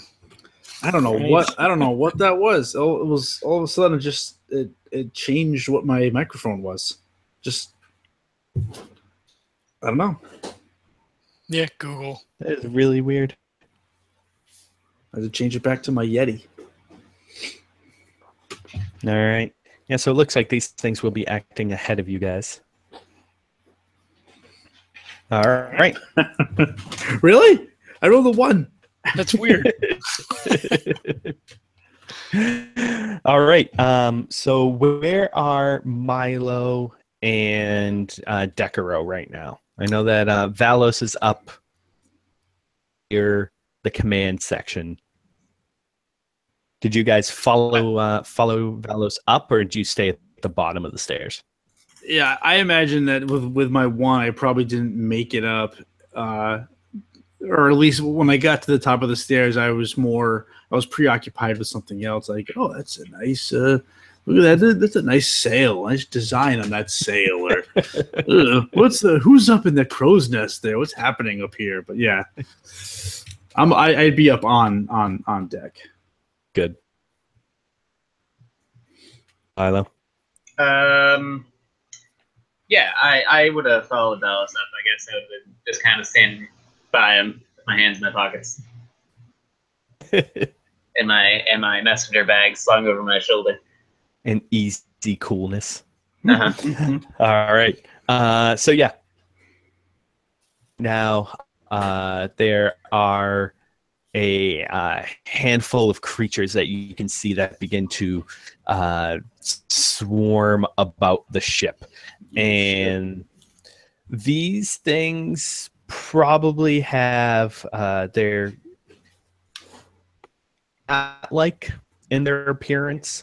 You see kind of have a small midsection with these kind of meaty, almost undeveloped limbs, and this rather large head. And you can actually, now that they've gone a little bit closer, Valos, you can actually see that the glowing that you saw comes from these large, almost gem-like discs that are inserted into their head. And they have kind of giant, if you've ever seen like a fox bat where they have those giant ears, this really kind of rudimentary and very de-evolved face with these just like almost non-existent eyes. and they vary in color, almost from like a mud brown to like some umbral colors, and all the way to like a deep red. And just to give you a kind of a sense of their size as well, each one of them has probably like a 9-meter wingspan of these just like thick leathery wings, and they don't seem to be really flapping their wings or anything, or at least not at any type of speed that you'd expect like a bat or anything to do. It's kind of just this slow, barely undulating movement, yet they are fairly quickly through the sky. And now we have one of them kind of slopes down into the top deck, and actually kind of with 2 of these meaty clubs grabs a guard off of the deck and like just begins to fly up and drops it down as he goes right down onto the deck side. Oh, wow. And that happens to a couple more guards, and then there's one of them that actually begins to fly towards you. And then as it gets closer, you'll actually see that there's this hooded rider on the back that's just cloaked with this black cloak. Look at that. With a cloak. Cloaked with a cloak? Cloaked with a cloak. Are these things beasts that we know of, or is just to kind of get an idea of their capabilities, or is it like a new thing? Go ahead. How about everybody give me an intellect check? We're going to put this at a 3 to recall any type of weird creatures or anything. I missed. 14 natural. Got an 8, missed it. Milo? I got a 16. Nice. So Valos and Milo, especially with all your travelings, Milo definitely, and Valos kind of preparing for any possibilities. These as rasters.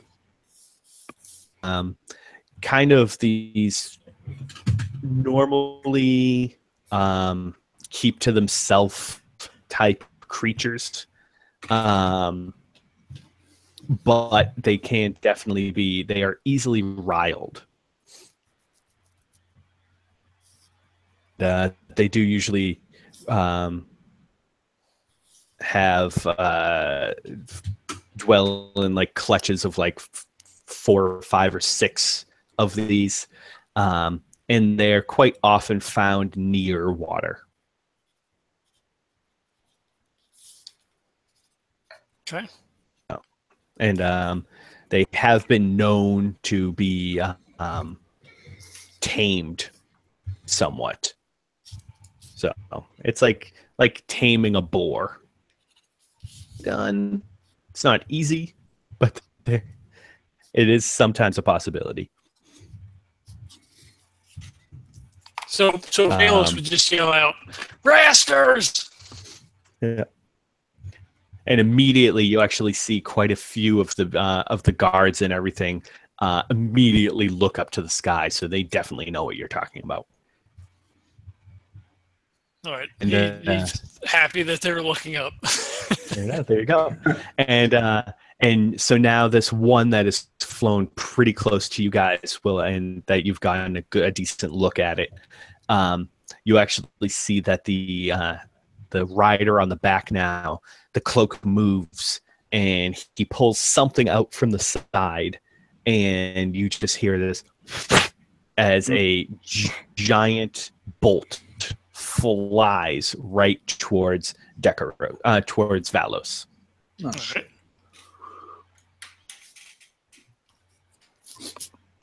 Yeah, this is the speed defense. Yep. That comes into play. So what's my difficulty? This is going to be a difficulty 2, so you're going to have to be the 6. All right, and I'm specialized in that, so it drops it down 2 steps. So I need to be a 3. Nope. Well, training. 2. Yeah, Okay. Difficulty Yeah, 2. so So if if you're specialized, you just succeed. Drops it down Oh, to so a- it's 0. Yeah. Okay. So I see the guy coming. I see the cloak go back, and he just instinctively like jukes to the right, Nice. Mhm. and this huge bolt just like thunk right in the wall behind where he was standing. And Yeah, then and this he thing's looks back up at the guy. Well, I guess on my turn I'll do my thing. Yeah, this thing, when the bolt that actually hits next to you, it actually looks more like a harpoon bolt. Jeez. Shit, he's a little taken aback by that. All right, and yeah, we'll actually go to you guys now. Milo and Valos and Decurro. All right. Oh, so I'm going next. Yeah. All right, give me 1 second. All right, so I'm up by Valos, so I just saw that thing fly by him, right? Mm-hmm. Is he still close, or did he go back up into the air? He's close enough. Okay. I will use a physical. Well, it's an adept attack. It's onslaught. It uses 1 intellect, but I have an edge, so it doesn't cost me anything. And I can choose to either attack him physically with this onslaught or mentally. And if I choose physical, it's 4 damage, but it's physical damage, and it's 2 damage if it's mental, but it like bypasses armor and stuff. Wow, nice. So I'm just gonna use the physical onslaught on him. Mm-hmm. It's like a psychic attack. Very, very nice. Yeah. So describe exactly like how you go about this and what we will see. Actually, you won't see anything because I don't actually need to physically do anything because my character focuses mind over matter. So it's all my attacks are psychic. So I literally just look like I don't do anything. I just look at them and like you might see them like wince or something like that, or like you'll see like maybe like scratches go across them if it's physical. Those are my favorite kind of psychic. I hate like I understand why they do it in movies and shit of them like concentrating, squinting their eyes and holding their head and all this type of shit. It's the perfect Milo, right? Like he's just standing there, like nothing's going on. Yeah, right. Crazy shit's happening with his brain. You guys don't actually know that I did anything. Like essentially, Right, you just think I'm just standing there. Yeah. You shoot the guy a dirty look. Yeah. Yeah, and you actually see that he like the rider like clutches his head and he lets out this giant squawking sound as he falls off the back of the raster, and the raster just kind of left and he falls off and just slams onto the back of the deck. Ooh.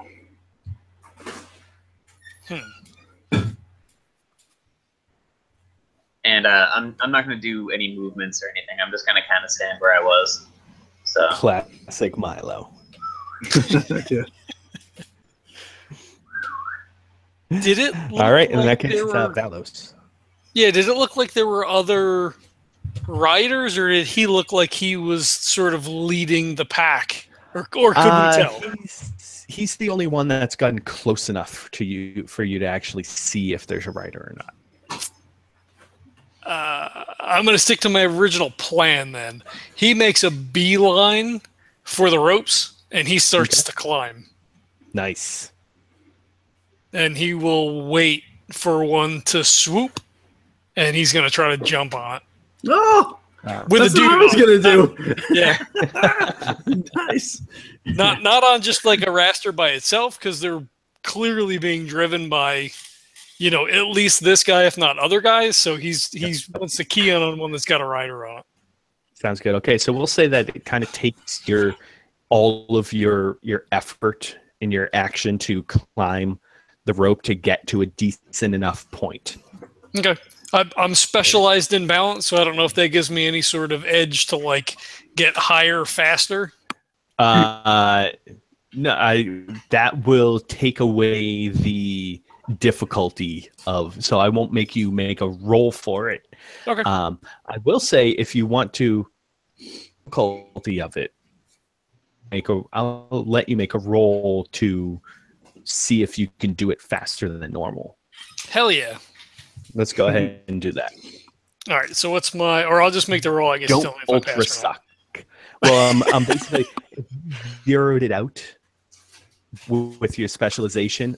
If I'm bumping it up 1 degree, you have to beat a 6. Okay. I rolled a 12. So don't suck. There you go. Yeah. Yeah. So I'll actually say that with your cat-like nimbleness, you sprint up the rope and you are able to kind of wait for someone to come along. Right. So what I'll do is I'll kind of allow Decurro to make his action, and then we'll come back to you. All right. Well, that rider you said is now off, and he landed on the deck. Yes.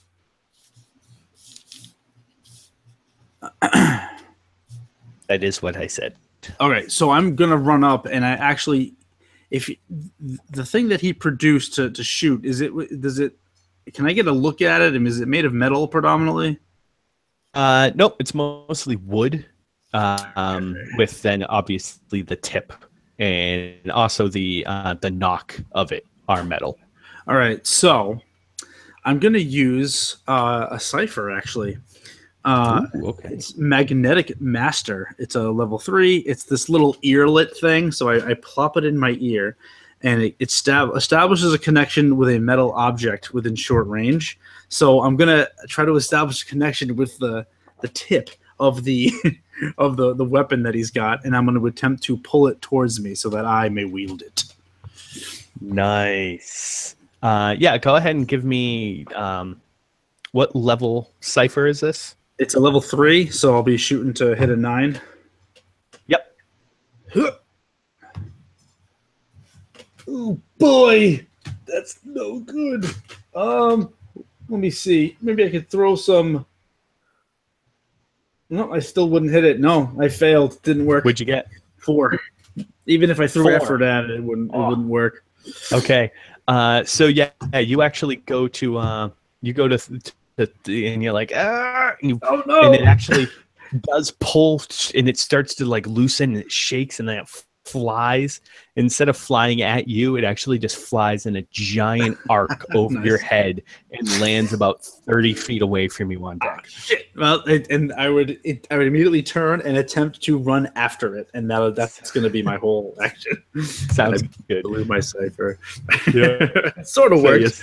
Like, oh, shit. It kind of worked. It got it away from the guy. The earlet pops out of my ear as I turn quick, and it bounces off and falls off the deck into the water. All right. So now we'll go to Valos. So at this point, there actually are a couple more of these rasters flying like just above deck, trying to kind of just pick off whoever they can find. And you see that both of them have riders. All right. I will. If one is close enough, I will attempt to jump on its back and throw the rider off. Okay, sounds good. Or stab the guy, or whatever seems feasible at the moment. All right, we'll take it step by step. So we'll actually say that for your action,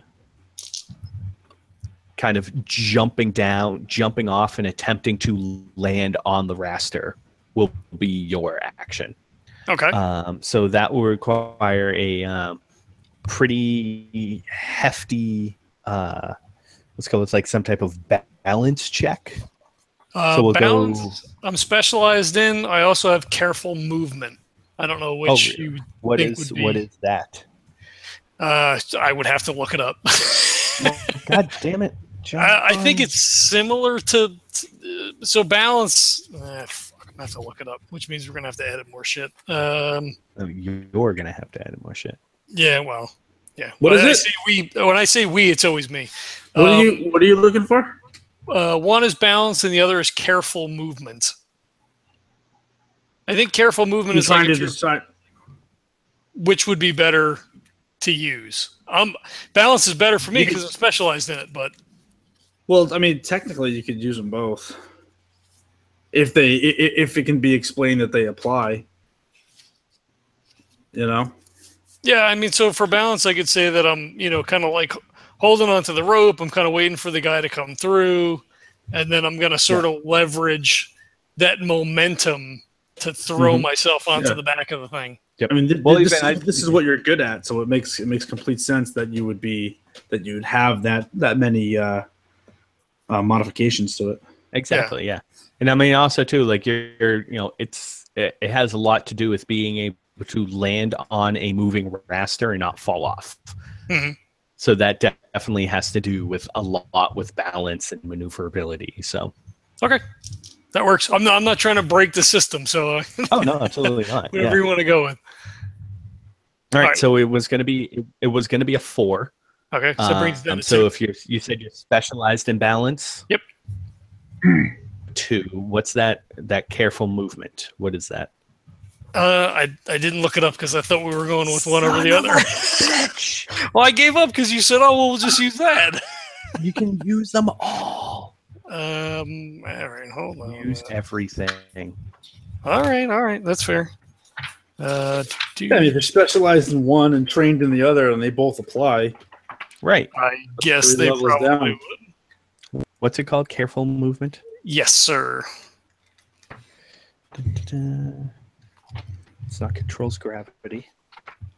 And there are a lot of C's.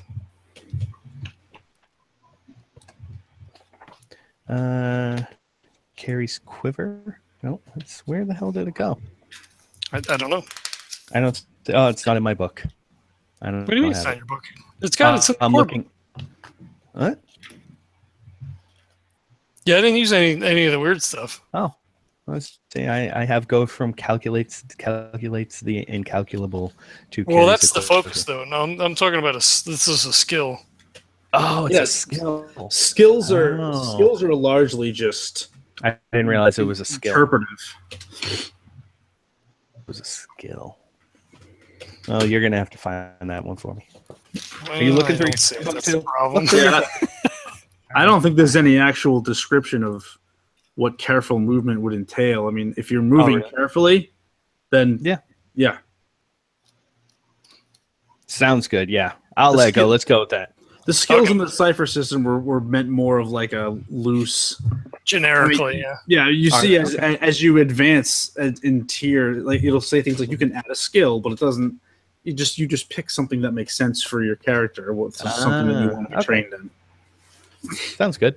I kind of glossed over the whole character creation thing because I wasn't making a character. Yeah. I'd assume you guys would do that research. I should have bookmarked it all, but I didn't. So yeah. Apparently I have to pick up John's Slack and start reading that stuff.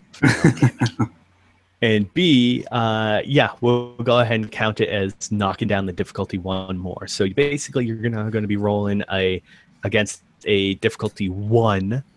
All right. Speed check for balance. Nice. I don't know if you want to spend an edge or something and knock that down to a 0, or if you want to go ahead and roll for it. I just rolled. I got a 16. Yay! Woo! Yeah. So definitely, you wait for a raster to come through, and you let the first one fly by, and you kind of judge the speed and the velocity of it at that point, and you're like, all right, I got this one. It kind of flies, and you drop down and you land very deftly on the back of it, right behind the rider, and he doesn't even notice that you're back there at this point. Right, he's busy at the moment. He is, yes. And so we'll say you took out one of them. And so there's you took out at least one of the riders. And so the raster kind of makes a loop up and around, flying towards Draggart, because he is the shiniest object, kind of. He is so shiny. So it actually lands thudding down onto the ground, basically right between Milo and Draggart, and Pivel actually gets knocked back, landing down on the ground, and Draggart turns and pulls out a cutlass to this thing, and it just lets out this vibrous screech that's like this low tone, but somehow like ear piercing. And he kind of winces, and this thing just takes one of its wings and slams him down onto the ground.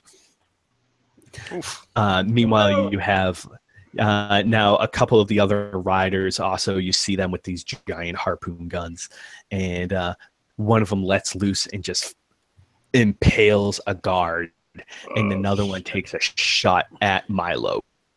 Oh no! Milo. Oh, I'm sorry. Skip I'm the sorry. other John too. Huh? No, I just I was reading what was in the chat, and I was reading up on combat and stuff like that. So why don't you just recap what just happened to me? Nothing yet. You're basically getting attacked with a harpoon gun by one of the riders. So it is a difficulty 2. I don't know if you have any type of defenses against anything like this. Not currently. So what kind of defense is it though? So, it's I don't know. It's just like a basic. Isn't it like might, or is it? Yeah. Well, right. it's usually speed defense unless it's specifically. That's right. Yeah. That's right. Yes. Yeah. Okay. Well, I rolled a 4. So you fail, good sir. Okay. So yeah, this thing kind of swoops down, and as it makes like this very steep decline, the rider pulls out the harpoon gun and just fires at you and manages to catch you with a harpoon, dealing 2 damage. Ooh. And this thing just kind of, it doesn't like fully hit you, it just kind of like grazes your arm, but this thing is barbarous enough that it slices a nice gouge in your arm.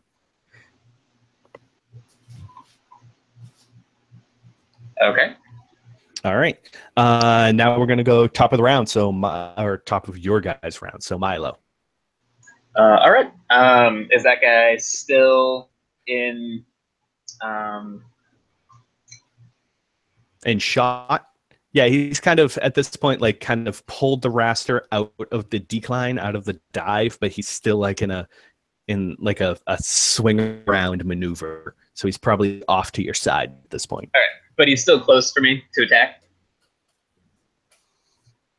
Yes. Yes.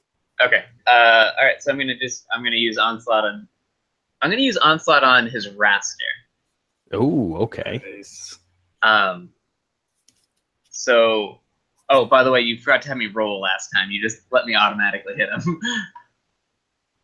Well, didn't you? I forget what happened. Well, let's do this again. Hey, this is our first combat, so you know we're working on a whole bunch. So I guess it works. I'm just reading up on it right now. That's all. Okay. So you got to assign like a target number to him, and then I just roll to hit that essentially. I have a target number. Okay. All right. So do you have anything that can drop it down? You know what? I will. I'll spend an intellect point or effort, I guess. Okay. So when I spend effort, does that take a point from my intellect pool? I guess that's what I'm kind of asking. Yes. The first level of effort costs 3 points from the appropriate pool, and your edge reduces that cost. Okay, so I have 1 edge in intellect, so it would be 2 for my pool. Yep. Mm-hmm. Okay. All right. So that's what I'll do then. And I rolled an 8. All right. So your initial target number was 12. It's a difficulty 4. But you spent the points to drop it down. Yes. So you drop it down to a 3, and that is a target number of a 9. Oh, You missed them. So you still miss. So yeah, you actually see, you kind of try concentrating. You're getting a little cocky now, and you see the raster kind of shimmers a little bit. You see its wings go out of beat for a moment, but you kind of get the sense that its wings really don't have too much to do with actually flying, and it kind of pulls out of the turn for a split moment, but then digs right back in and starts to curve around. Valos. So if the guy doesn't know that I'm there, I want to I just want to grab him by the neck and throw him off the raster. Nice. Okay, we'll count that as a might, as like a strength type thing. All right. Is it That's gonna just a straight might, or is it an unarmed attack? Let's go unarmed attack. Okay, And so my modifier for that is a -1, so it's going to reduce that difficulty by 1. Nice. So you're starting off at a 2, so now you're down to a 1. Okay. I am gonna spend an effort just because I don't trust it and I have an edge in that. So then I'm still spending 2 though, right? Or is that completely free? Yep, as long as you have edge, whatever the edge is subtracts from that first level, which is always 3 points. Okay, so let me mark that down that I'm -2. Sounds good. All right. Yeah. So then I hit. Yep. Yes. Yeah. All right. So I grab the guy by the neck and I just friggin' wing him off the raster. Nice. And yeah, so you toss him backwards down off this thing, and you actually see that he falls down, and this is kind of a squawk as and he hits, and the momentum of it actually causes him to like go boom, boom, boom, boom along the deck as he then like kind of tumbles a little bit. All right, and I try to scooch up and get a hold of the raster, and then want to use that to go after the other guys in flight. Nice. Okay. Ooh, aerial combat. Hell yeah! All right, Love it. I'm gonna call for a quick. Let's go with a speed check in order to Oh hell yes. determine your maneuverability of this thing. So as I said, these things aren't normally trained to be mounts, so it would normally be a very difficult, but I will drop it down 1 because these have basically been raised to have been ridden. So you're going against a difficulty of 3. All right, I will spend a level of effort. Okay, so you're down to 2. All right, and I think that's all that I have, unless I could use balance. Makes Trying sense to to like me. maneuver to kind of like Yeah. get my legs around its neck to kind of like help to Hell I yeah. don't know if it's got a saddle on it or if they're riding bareback. It I don't does. know what if it's got reins on it or Yeah, you know what? Screw it. Let's do it. And actually, you notice that these guys, they don't sit on them. They more like either straight up stand or they're like squatted down on them. Oh, cool. Yeah. So I think that balance actually, let's say that Hell yeah. helps. Okay, so my initial difficulty was 4. Was a 3. It was a 3. And so, All right, so then I yeah, succeed. and so then Because I'm specialized as two steps and I spend a level of effort. perfect. Yeah, there we go. Yeah. Awesome. So you grab the reins. You're on it. Has not even. Yeah, you haven't. It hasn't even noticed that it has a new rider. Sweet. And I kind of pull him to the right and I try to veer into the next guy. Nice. All right. So let's go with Decurro at this point. I am running towards the I'm assuming it's like a crossbowish type thing. Yeah. I'm running towards it, and I'm gonna actually go into a slide as I pick it up, and in one motion I stand up, and then clearly one of the harpoon bolts is stuck into the wall behind me. So I grab it out, and then I set it up, and then I see that there's actually like Valos is on top of one of these rasters, and he's like strafing through the sky, and then one of these other ones that has a rider is maybe tracking him behind, and I'm going to take aim at that one to try to get him off his tail. Sounds good. Does that sound good? Absolutely. All right. I'll make my speed roll, and what I'm going to do, I don't think I have any sort of attack thing. I do not, so I'm going to spend from there, and we're going to call it. I got edge, so 13. And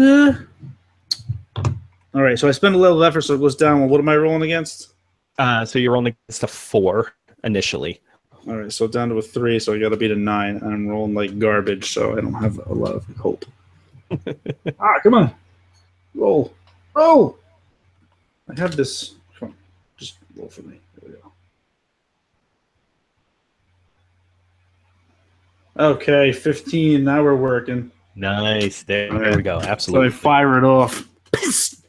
Right into the belly. Yeah, I'm probably aiming right at the raster, just to Yep. you know, that's From the deck, that's pretty much the only thing that you'll really be able to hit. yeah. So I'm not sure what kind of weapon it is, but it sounds like it might be a medium, so 4 damage, I guess. Sounds good. Yeah. All right. So yeah, this thing digs into the belly, and it's a surprisingly kind of beefy midsection, but you can definitely tell that this thing does a fair amount of damage. Nice. Yeah, just looking to slow it down or like knock it off its pursuit of Valos. Which it definitely does. So the first things first is that the one that had swooped around Milo makes kind of its circumvention of him, and now flies straight on at you. Oh god! And you get the look of this thing is kind of almost massive head on this small body with these giant leathery wings. Oof. And it the rider kind of gives it like a little tug, and its mouth opens up, and just this giant burst of sound comes emanating from its mouth and just rings your ears. So I'm gonna have you make a that sounds like an intellect defense roll, actually. Yeah, definitely intellect defense against Milo. All right. Oh, against Milo. I'm sorry. Okay, sorry. I'm not Decurro, yeah. Oh, okay. So I'm rolling for an intellect defense. Yes. All right. I got a 17. Nice. Yes, definitely made it. Yeah. So this thing starts to like kind of pierce your ears, and you cover as best as you can, and kind of wince through it. And it only lasts like a few seconds before it pulls its head away and kind of begins to shoot up into the sky.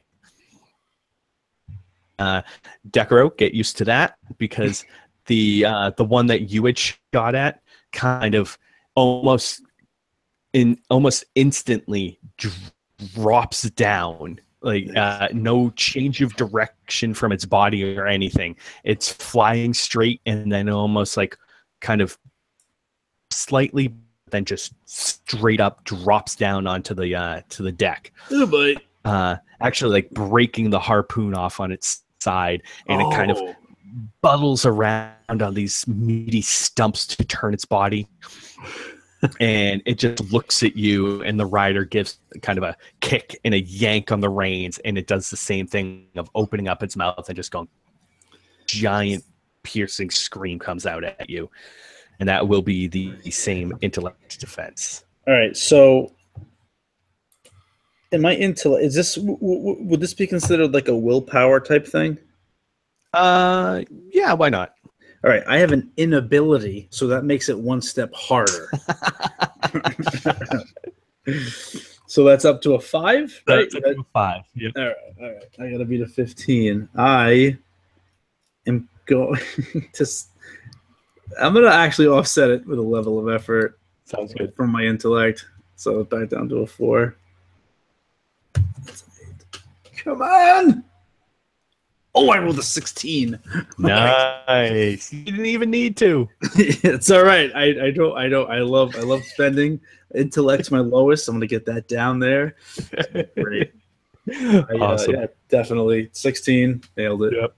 So you're already kind of on the ground from like sliding and positioning and grabbing the harpoon and everything. Oh, yeah. So you basically you're like son of a bitch, and you just pin yourself down to the deck. You gotta go face down. I put my hand over. Oh my god! What is that noise? Exactly. All right, and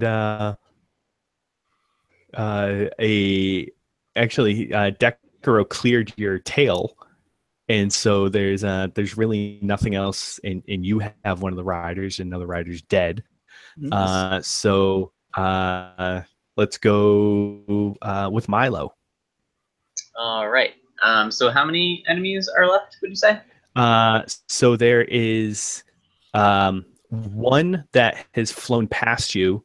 There is another one that is currently beating on Captain Draggart. That's probably only a couple of meters away from you. And then there is one face-to-face with Decurro. All right. How's Draggart looking? Is he looking good? Like he Not good. Not Not good. good. That first smack kind of knocked him around for the go, and he looks like he's taken a couple others in the meantime. And okay. Then I will. No, that's not what he would do. All right, I'm gonna cast. I'm gonna cast Resonance Field on myself, which is it's an action to initiate, and I don't. It's it takes 1 intellect point. So faint lines and a color I choose. So I'm gonna go with like an aquamarine color. Forms a tracery over my entire body and emits faint light, and it lasts 1 minute. Whenever a creature within immediate range makes an attack against me, the pattern energizes to block the attack. Nice. An intellect defense roll instead of whatever roll it would be normally. Wow. Very cool. And then I'll make. Is there any kind of rooftop cover that I can get underneath? No, not really. Everything's pretty much open on the top deck. There is, if you go to so you guys are kind of up top on like the back section. If you go down the stairs, there is a roof covering there, but nothing up on the top part where you are right now. All right. Can I? How high is it from the top deck to that lower deck? Probably about 15 feet. So I could probably just jump over the railing, right? Yeah, most likely. All right. I'm just gonna hop over the railing. Go ahead and give me a quick little speed check just to make sure if you can land safely. 8. Yeah. All right. I was going against a 2, so kind of to jump down and land. Feel a little sting from your shins, but it's nothing that'll actually do any damage to you. And you're gonna kind of post yourself up kind of under the roof away from everything a little bit. Yeah, I'm just to put some cover between me and the swoopers. Sounds good. All right. In that case, we're going to Valos now. Valos. He's conflicted now. Like, so as he wheels around, he sees the one drop off his tail.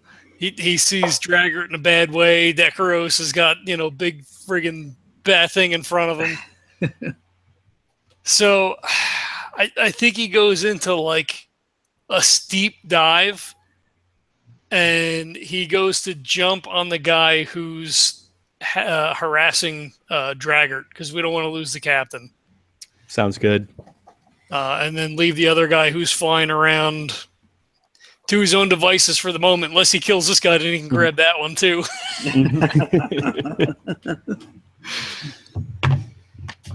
Sounds good.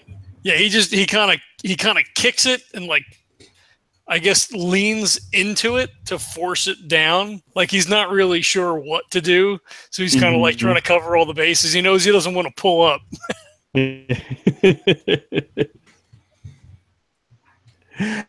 All right, yeah. So we'll say you already kind of got the role and the control of the raster, so you'll be able to kind of figure out how to maneuver this thing. So not well enough that you're an expert rider by any case, but you can get yourself close enough. Sure. And that's all I'm looking for. Like I want to ride it down and like at the last minute kind of like jump while it goes to be like, oh fuck, I don't want to like hit the deck. It goes this way, and I just jump off, like daggers out into the guy's head. Ooh. Oh, perfect. That's glorious. Definitely do it up. Let's see All what right, we got. what am I doing? You're rolling. You're going to be rolling an attack against the raster. Okay. So you're going to be rolling against a 4, but because of your jumping off of the raster mount and the momentum that will carry, I'll bump that down to a 3. Okay. Is my balance involved in this, or is this like just a straight attack on that guy? In this case, it's going to be kind of just a straight up attack. All right, so I have 2 daggers out, so that's going to reduce that by 1 then, because it's a quicker speed with the daggers. Nice. All right, so I'm rolling against a 2. Yes, you are. I am going to spend a level of effort to bring that down, so I only need a 3. Yes, indeed. Fuck, I rolled a crit. Nice. Crit So that's awesome. That could be, like, you could do it like more damage with that. Yeah. Yeah, so the dagger, so I have 2 daggers out, so I don't know if you want to make 2 rolls or if fuck it. the major effect is that it hits with both. That's a perfect use of major effect. I love it. Okay, love so it. that'll be 4 damage to the head. If you know, I don't know if you can Nice. actually target, but like Head damage. Always. yeah. So the Always. thing comes down, it starts to pull out. He jumps off, both daggers up. He's flying through the air for a minute and just lands on its back. Boom, boom, both on either side of the neck, like in the shoulder area. Perfect. Beautiful. And you said that was what, 4 damage? 2 from each. Sounds good. Yes. I don't like know it. if it matters for like armor or anything like that, so it'd be 2 and 2. Yep. Looks good. All right. So yeah, you're right now kind of daggers implanted in this thing, riding down onto the head of it. In this kind of bluish purple blood splurts out, kind of mists you in the face a little bit. Nice. Decurro. So I have one of these rasters just up in my face right now, right? Yeah, within a few meters of you. All right, awesome. So I'm just going to stand up slowly. I'll take the I don't have any ammo for this thing, so I'm just going to kind of like throw it across my back, and because I'm keeping this thing. So across my back, I'm going to take out one of my daggers and my little, extendable baton. I'm going to open the extendable baton, and I'm going to say, well, you mess with the best, and you're going to die like the raster. And then I'm just going to leap at it with my baton and just try to come down the top of its head. Awesome. And then I will do, that's a 4. Is that what we're doing? Yes. I don't have anything with attacks. So it's a might. I am going to spend a level of effort, and because I am infused with void matter, I have 2 edge in might. So I'll lower that down. So I'll lower it down to a 3 and roll it. Oh, 9 on the dot. So Perfect. So that's just 4 points of 4 damage. Very nice. Yeah, so this thing kind of winces when you smack it on the nose. Nice crunch. Yeah, and you actually kind of hear this crunching sound when you pop it. Nice. All right. So at this point now we have the raster that Valos has dug his daggers into, and it's been taking one of its wings and just beating down on Draggart. But it basically says like, enough of this, and just bolts up into the sky. Valos still on his back. Oh no! Oh no! That's all right. Meanwhile, the other raster that's been going after Milo now makes the turn yet again, and almost like fighter pilot style, like hits the climb and then goes free fall backwards and like turns in the air and just slams down onto the ground in front of you. And then it takes one of its wings and just attempts to smash you sideways. Okay, perfect. So let's go ahead with let's say a speed defense in that case to dodge the attack. Well, it's going to be automatically. It's going to switch to an intellect defense. Very nice. That's Nice. true. Yeah. So give me an intellect defense. So I got 15. Ah, perfect. Yeah. So it like bounces off of the shield that you've thrown up and kind of. Yeah, essentially. So like the blue light energizes and just deflects the attack. I love it. Yeah. Shield. Yeah, pretty much. You're Master Chief. You've got Cortana. You've got the shield. Yes. To find you some power armor. Very nice. All right, and then and we now have the raster that Valos has bopped on the nose, and it's going to try to take a bite out of you. Ooh. Go ahead and give me a defense roll. All right. So is it? I think I missed this before. Is it dark? It's nighttime. It is nighttime, but the deck of the ship is very well lit. Well, I wouldn't necessarily say it's very well lit. There's lanterns and there are lights, so it's more like a dim light, probably. All right. So as long as it's not like bright ass sunlight beating down on me, I'm specialized in speed defense. So that'll drop it down to a 2. Correct. All right, and I am going to spend a level of effort down to a 1. So I gotta beat a 3.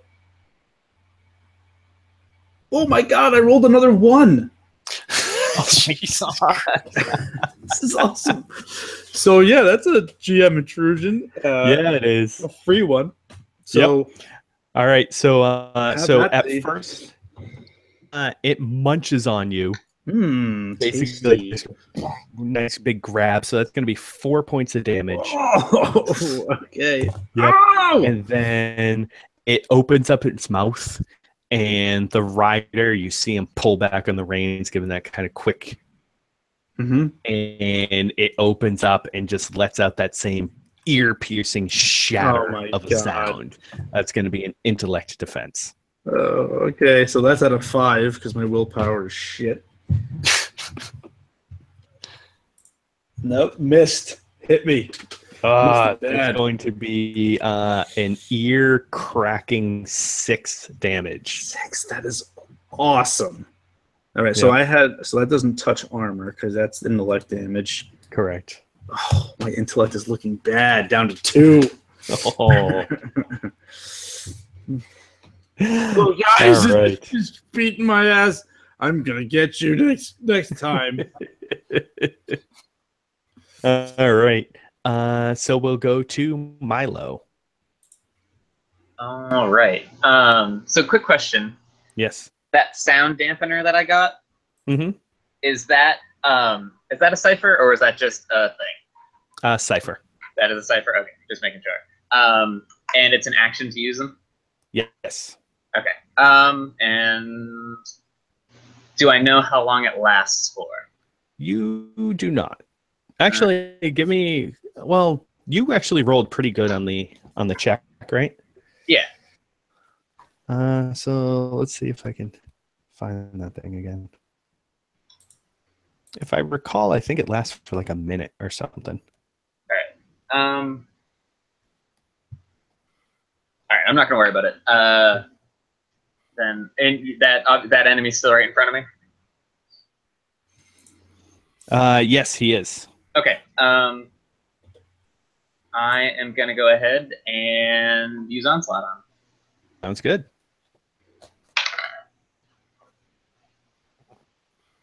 I got a 16. Oh, perfect. Yes, definitely hits. So that'll be 4 damage, unless he has armor or something like that. He does not. Okay.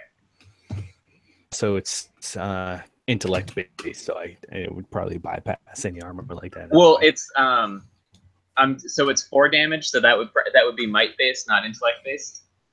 If it were the 2 damage one, that would be intellect based. I gotcha. So yeah, so I can choose to do like a force blast or a mental assault, essentially. Very nice. Yeah, but he doesn't have armor anyway, so it doesn't matter. Okay. And is he's like right in front of me? Yeah, basically. All right. I'm gonna do a step back then, just like an immediate distance. Right. So basically, like putting yourself like almost directly against the wall.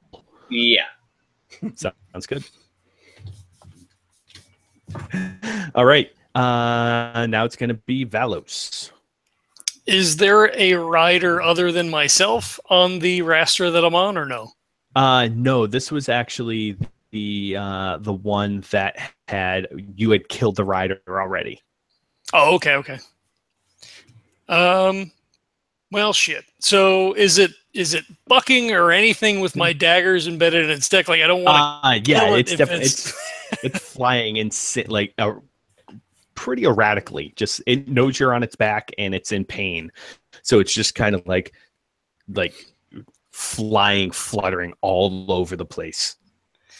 Is there another one in the air, or the other two are on the ground?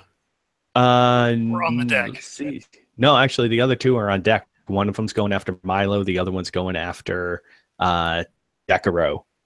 And there is oh, you jumped off of the other one. I jumped off the other one, yeah. Yeah, so there is another one flying, but it's kind of, you look and like it's kind of gone. Okay. Yeah, I figured if it wasn't being driven that they would probably just kind of go about their business, I guess. Right, as long as nothing was attacking it. I will try to barrel this one into the one that's going after Decurro. All right. I'm gonna require some kind of speed check on that in order to and we will take this at a 4 to try to kind of like pull it and maneuver it to aim it down. All right, I will spend a level of effort to bring it down to a 3. I don't think there's anything else I can really do, so I kind of like I pull my daggers out. I try to like get on it as squarely as I can, and just sort of like lean as far over as I can to drive it towards the deck. Sounds good. Just like right into the side of it. Nice. So, right on. Fuck! I rolled a 7. So you actually try to pull this thing, and you manage to kind of turn it slightly, but then one of your daggers slips out of it, and you now find yourself dangling like almost upside down by one hand with the dagger slammed into the back of the neck of this thing. Jeez. All right, so he's just like, so yeah, he's yeah, okay. All right, Decurro. I'm actually gonna use a recovery roll, because if I take another one of these things, I'm done, or at least I'm down a track. So I'm gonna do that roll, and then I'm going to do something. All right, I rolled a 4. Let's do 6. So that's back up there. That's not bad. And then I'm wondering, could I spend one of my XP to just take a glance around to see if maybe I could discern if this is a distraction for something else? Oh, perfect. Yes, absolutely. All right. So I take a step back. I clear my head for the recovery roll, and then I'm like, wait, what is this? And then I'll take one of my XPs and I'll cash it in if I can just see if there's something else going on. Yeah. So we'll say that you're actually kind of close to the edge of the ship a little bit. Yep. And went into any type of big detail of the ship, but it looks like one of your giant, like old school 3 masters. Nice. It has all these big tech that's been strapped to the side of it and kind of incorporated into it, and so it actually almost looks like it has like 2 pontoons that come out the side as well. Ooh, cool. And you look off to the side and you see 2 more rasters that are perched on one of the pontoons. And you see their riders have gone off, and you see probably about 5 or 6 2 riders, but each of them have placed about 5 or 6 of these rather large devices on the pontoon, and it has this red glowing portion to it. Oh God! All right. Yeah. I mean, my turn is done, but I'm going to be moving towards that situation. Definitely, my next turn. Sounds good. Right on. All right. So we're going to go up to the top of the round, and at this point, the raster that Valos is on will begin to just nosedive into the ship, and it will actually turn its back and just straight down and try to almost smash you into the deck of the ship. So why don't you go ahead and give me a speed defense on that to see if you can dodge out of the way. All right, I'm going to use a different die this time. I'm specialized in that, so it'll drop it down 2 steps. Yep, so that's down to a 2. All right, I rolled a 7, so that's good. Oh, barely. Yes. So yeah, it slams itself down onto the ground, and you're able to just barely get out of the way that you just feel the immense slam of it next to you, and the wave, the reverberation of it against the wood, and it flaps and flutters for a few moments, trying to right itself, and it almost kind of hovers off the ground backwards slightly before flipping itself over, and your dagger kind of like rips out of the side of it. Yeah, as it comes down, it's almost like his feet like hit the ground, and he just kind of like pushes himself up to the back of it a little bit as it like fucking crunches. Nice. And as he like rolls back down the other way, the dagger pops out. Nice. All right. And we now have the one that's going face to face with Milo, and the rider on the back. Actually, you can see him kind of stand upright a little bit, and he pulls out the harpoon gun and just takes a quick fire at you. And that's going to be a defense against a 2. Against me? No, against Milo. Okay. And is this still going to be intellect, or? Yeah, because that lasts for 1 minute, so nice. 10 rounds. I rolled a 10. Perfect. Nice. Yeah. Deflects off of your shield. Yep. And now the raster in front of Decurro, the rider as well, will pull out another harpoon, load his gun, and fire at you. All right. You said that was a 2? Yes. So I'm specialized, so I dodge. Perfect. Yeah. I just go into a roll as I just begin to start moving towards the edge of the ship. And I love it. Yeah. All right. So we'll go Milo. All right. How are the riders affixed to the bats? There is a saddle, but it's meant to be stood upon. So they don't actually look like they're strapped in at all. They're kind of just standing on it, and they have the reins in their hands as well. Okay. Like Avatar. So Sure. I'm gonna use the push ability, and then I can push a creature or object in immediate distance in any direction. Wow. And I must be able to see the target, and it must be a stat of my size or smaller, and not affixed to anything, and must be within short range. And they're definitely within short range because he's right in front of me. So I want to just. That applies. What? All of that applies. Okay. Yeah. So I want to push him off the saddle, and just like probably to the right. Sounds good. Right. I rolled a 12. Definitely does it then. Yeah. All right. That uses 1 inflict point for me. Yep. So he gets pushed and tugged off this thing and just goes tumbling off to the side. Yeah, and I just give him a dirty look. Because he pissed me off because he scratched my jacket and I don't like that. Nice.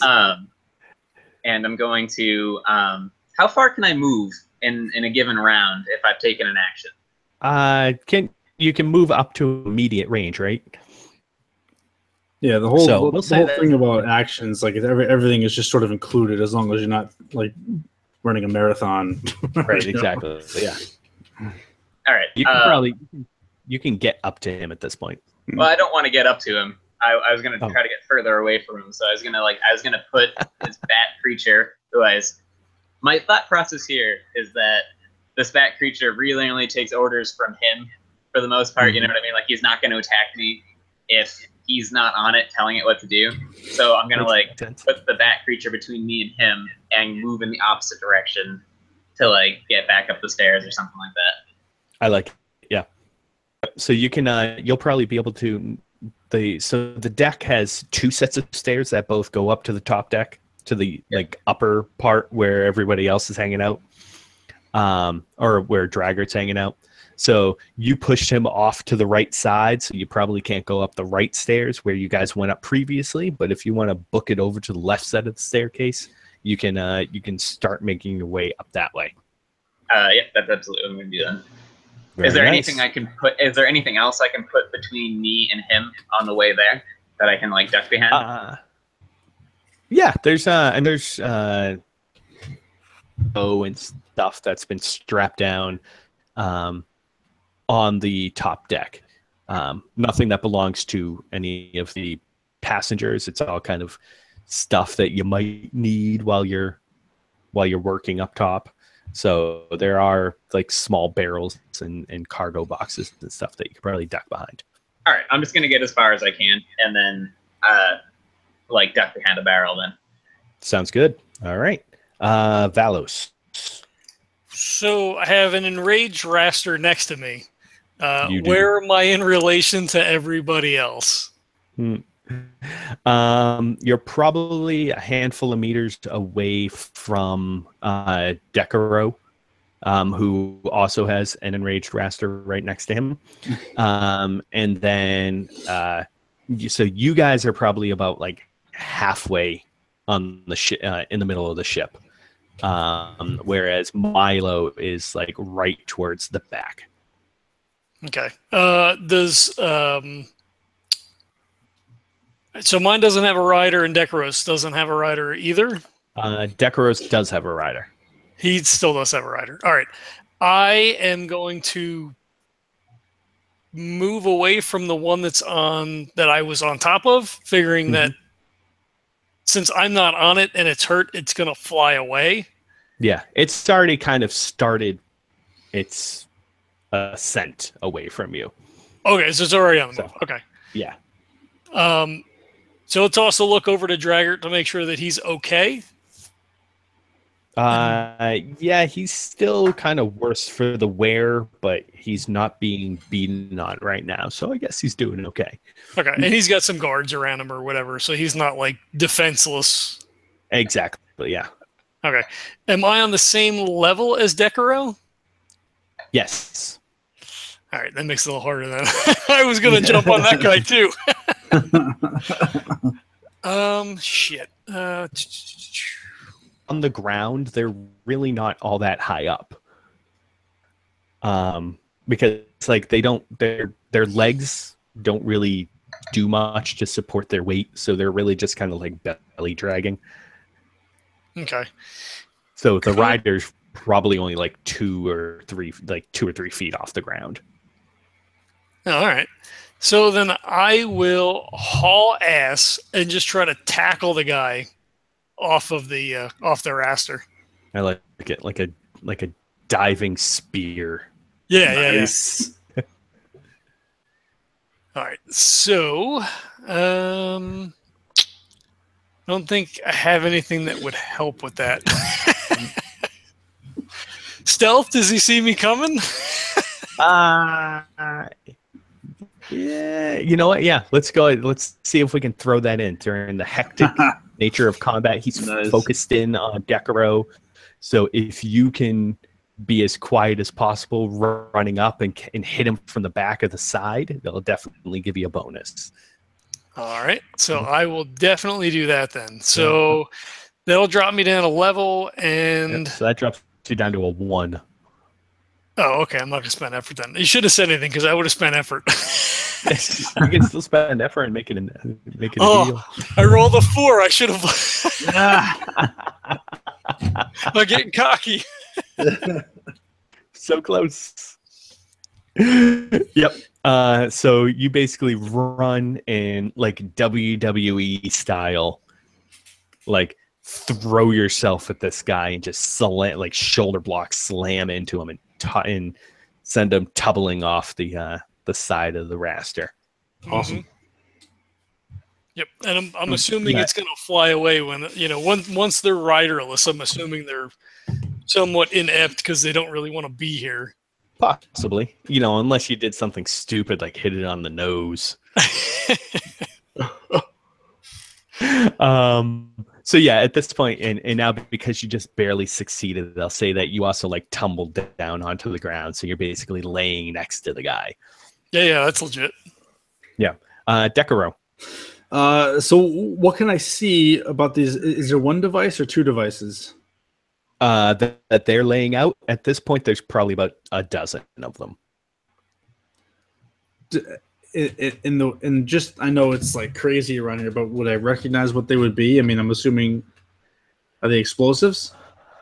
You're pretty like you've dealt with explosives before, in excavation mostly. Yeah. Wink, wink, nudge, nudge. And so yeah, you can tell that these are most likely explosives. Okay. All right. And there's 2 guys down there. Yep. All right. I am going to. Let's see. Is there a harpoon near me that I can use? Sure. All right. I pick up the harpoon, load up the harpoon crossbow gun, and there's still a raster that's on top of me, right? Yes. Okay.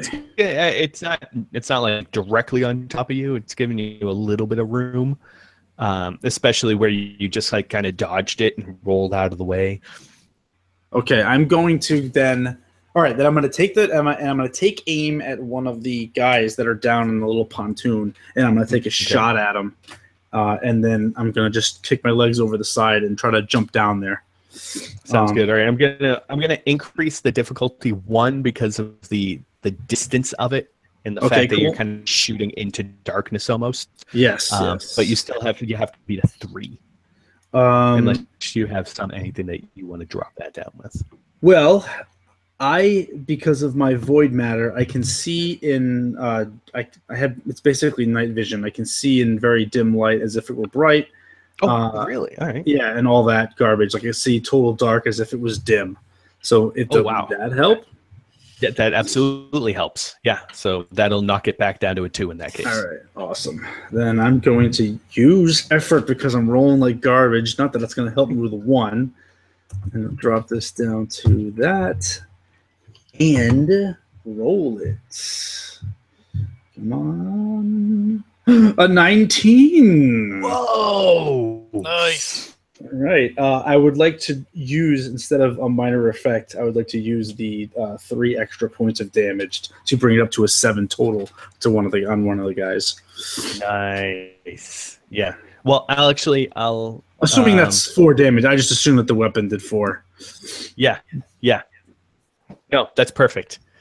So yeah, you basically. Oh, wait a minute. Can I take that? Can I take that back? Yeah, go ahead. So it'll do the standard damage, but I would like for a minor effect if it throws the guy off in a way where it like scatters the rasters and the other guy gets knocked off balance as well. Is that too much? No, absolutely not.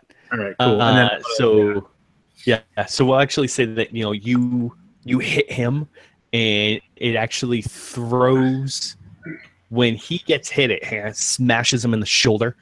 Nice. he actually accidentally drops one of the devices. Nice. Good. And that explodes at the feet of one of the rasters. Oh, And shit. so that sends that raster flying off, and then the other raster gets spooked, and that one goes flying off as well. Perfect. And yeah, I mean, I'm gonna swing my legs over the side, and that can basically end my turn. I go over the side to get down to the devices. Very perfect. Nice. All right. So we'll go up now. We have one that has flown off. Another one that's gone. We have Raster that's kind of in between Milo and a rider. And the rider has actually gone up, and he will attempt to take a shot. He'll kind of like maneuver himself around the raster, pull out his harpoon, and try to shoot over at Milo. But because you are at, you have cover, so I'm going to drop the difficulty of the dodge down for you. Nice. So instead of rolling against a 1, Milo, instead of rolling against a 2, you're going to be rolling against a 1. All right, I got a 13. So. Oh, yeah. Awesome.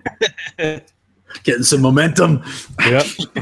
And the other rider will take a pot shot at you now, Decurro, and just kind of like actually getting your attention and maybe hopefully knocking you off balance and into the water. Oh shit! Yeah. But you have you're specialized in speed. As long as it's like nighttime, yeah. Yeah. So yeah, he shoots at you, but it just goes soaring past you. You hear like the whir of the harpoon fly past. I'm specialized in speed defense, Dick.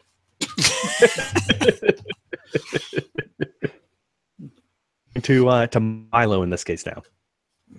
All right. How is there a mast with like a crow's nest? Yes. How tall is it? Probably about 35-ish feet. 35-ish feet. If just for head games, and this is me unicorning entirely. About would that cause damage if someone were to fall from that distance? Yeah. Yeah. Okay. I'm going to you know what? No, that could work against me. Never mind. I'm not going to do that. That's just head games. All right. I'm gonna stand up from behind the barrel that I'm behind, and I'm gonna onslaught the rider that keeps shooting at me. Sounds good. You like missed my dick. Yeah, pretty much. I rolled a 14. Yeah. So how much damage does that deal? That'll be 4 damage because I'm going to use the force blast. The physical. Very nice. Yeah. And so you actually it's like an invisible gut punch. Yeah, essentially. Yeah.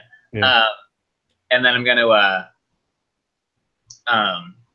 duck back behind the barrel and kind of like like crouch walk and like get behind like a different barrel or something if there's another one close by. If not, I'll stay by the one that I'm on. No, I like it. And actually, why don't you go ahead and give me a quick like a stealth check? Okay. 13. Okay. All right. So we'll go to Valos. All right. So I'm rolling around on the ground with the guy I knocked off. Mm-hmm. Oh, I totally forgot that you knocked him off. So he never even took the shot at Valos at Decurro. So it doesn't even matter. Oh, I thought one of the guys that was down on the pontoon shot at him. No, I meant to be the guy on the rider. So, but you took him out, so it doesn't even matter. Could he have stood up on his turn? I'm just trying to figure out like where. So is he up then? Like maybe he tried to take a quick shot and. He's probably so dazed and confused at just what happened. He's kind of thrown off his game. So we'll say he's still rolling around on the ground with you. So I guess I have my daggers out still. Covered in raster blood. Yeah. So I think I'll just try to get on top of him and just fucking slash him in the throat. So like, kneeling on his chest and just fucking cut him. Well, this was going to be sexy. Damn it. Okay, yeah, go ahead. Go for it. All right. Yeah, I don't think I have anything that makes that better. I will use Pierce, which costs me 1 speed, which is free because I have an edge. So we'll do an extra 1 damage. Nice. And I'm not going to spend. And I fucking crit. Oh my god! We're killing it. So I kind of like, he's on the ground, kind of like, trying to figure out what the fuck's going on. He's like, grab his head, and I recover quickly, and I just kind of like half scuttle and, fucking knees onto his chest. He's like, oh! And I just bring the dagger right across his throat and fucking slash him. Yes. Major effect, it kills him. Oh, absolutely. Yeah. Like clips the carotid and he just starts bleeding out. Love it. All right, and then he like looks up as the blood is fucking spraying all over the place to see like what's right around him to see what else he's got to deal with. Nice. Yeah, and you right now see the master, the one that you knocked this guy off of, is just kind of like he's actually like belly wriggling like a seal towards Decurro. You see this other raster that's just kind of standing there, wandering around, looking like a little bit, and then while its rider is taking shots at some barrels, possibly for target practice. All right, Decurro. I'm swinging down to these devices and these other 2 guys, but as I'm going down, it's as Valos is looking around, you would hear, Valos, I need you down here now. Stop dicking around up there. Let's go. And I'll hop down, and I'm just gonna. I mean, I'm either gonna try to stop these devices from doing whatever they're doing, or I'm gonna deal with the guys in front of me. Are they still sort of reeling from the last attack, or like do I have a? Yeah. Well, first thing is I'll ask for some type of speed balance check to make sure that you can get down there at a of course decent safety. So I'm okay. Well, yeah, okay. So it depends on the role you want, because I'm trained in balancing, but I'm also trained in climbing. So I mean, if I'm climbing down or I'm balancing down. Let's go balancing down. Okay. All right. So I'll do from that. All right. So I'm trained. And what? I'm sorry. What did you say it was? So it'll be a speed check.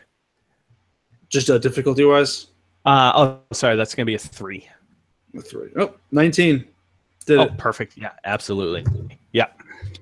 So yeah, you actually, there's really nothing to hold on to going down onto these. So you actually fast run almost down. That's like, oh, so nice. Yes. And you managed to land safely, and you actually put yourself right into one of these guys and just bump them down. That's what I was gonna say. As like a minor effect, I could shoulder into one of them and knock them back even more. And then I just want to get the lay of the land here, see what I'm looking at. Yep. So you actually see that there's that they have laid out these explosives pretty much along the entire pontoon, probably like 4 to 5 feet apart from each other. Jeez. At this point, there's about a dozen of them laid out. Okay, and they're activated. Like, is it a timer situation? You're not entirely sure, but because unfortunately, although these guys have nothing on them other than the last explosive that this guy just put down, so either they're timed or the switch, like the controller for it, is on one of the rasters. Okay. And I'm assuming it's probably one of those rasters that flew away then. Yes. Okay. I'm going to then take. Well, going down this is probably my full action, but I'm going to try to start throwing these things in the water. I like it. Yeah. So however many I can get to, and however many Kicking times them off. I'm kicking them off, and and I'm actually going to try to keep one of them if I can, but that'll be towards the end if possible. Sounds good. But, All right. yeah. So we'll go. At this point, you hear actually a giant whistle sound. And it sounds very natural and very high pitched, almost like a bird's whistle. Oh, good. Lunch break. Lunch break, Yeah. guys? And actually, one thing that you'll see now that you're kind of face to face with this dude, and actually probably Valos has seen as well, now you slit this dude's throat and the hood kind of got thrown back a little bit, is that these are basically birdmen. Birdmen. They almost look like crows. They have these black beaks and these tufted black feathers. But you can see they have hands and everything, so it's not like they have wings to fly with or anything like that. So it's kind of like this weird hybrid bird person. And so you hear off in the distance this high-pitched bird whistle. And the rider that was shooting at Milo holsters his harpoon gun, runs over to his raster, and just like gives it a jolt and takes off. Oh boy. Meanwhile, the bird that's in front of you just starts looking around frantically, and he like starts trying to like scurry somewhere, but he has absolutely nowhere to go. We'll go real quick. Milo, your turn. All right. So he just jumped onto his raster, and And you could actually probably see that like this raster takes off over your head and just flies off. Okay, and I guess I look around. Does it look like they're all flying off? You actually see a handful. So you see the one over you fly off, and you also see from somewhere you're not entirely sure 3 other rasters fly off who have riders. All right. Is there still any of them on the ship or over the ship? You see one dead one laying over with Decurro, with Valos, and you see 2 rasters up on deck, but no rider. Okay. I guess I'm gonna stand up and brush myself off, and that'll be it for my turn. That sounds good. Valos. Nice. I guess if he had heard Decurro, he would make his way in that direction. He doesn't know anything about the bomb, so he wouldn't think to check the rasters, and they're not hurting anything at the moment. So yeah, he would make his way to the side, and if that's all he can do, he would look down and be like, "What's down there? What's going on? Are you all right down there?" Bombs! Raster bombs! Fuck! It just sounds like guano. Yeah. Yeah, I mean, if he could, he would begin to make his way over. If I can't, then I can't. Then Yeah, you can definitely start making your way down. all right. So he tosses his legs over and start climbing down the rigging or the netting that's along the side of the ship there. Sounds good. And you're specialized enough that I'm not going to make you make a check for it because I know that you'll just drop it down to 0 anyway. So yeah, you start making your way down, and you see that Decurro is already down there, like kicking and throwing these things into the water. I'd probably point at the other rider, at the raster rider, and just say, "Can you deal with him? Deal with him." He'd just look at the guy, and then ching ching, take the daggers out and start making a beeline. Nice. Nice. All right. As soon as he sees you, he basically jumps off of the pontoon into the water.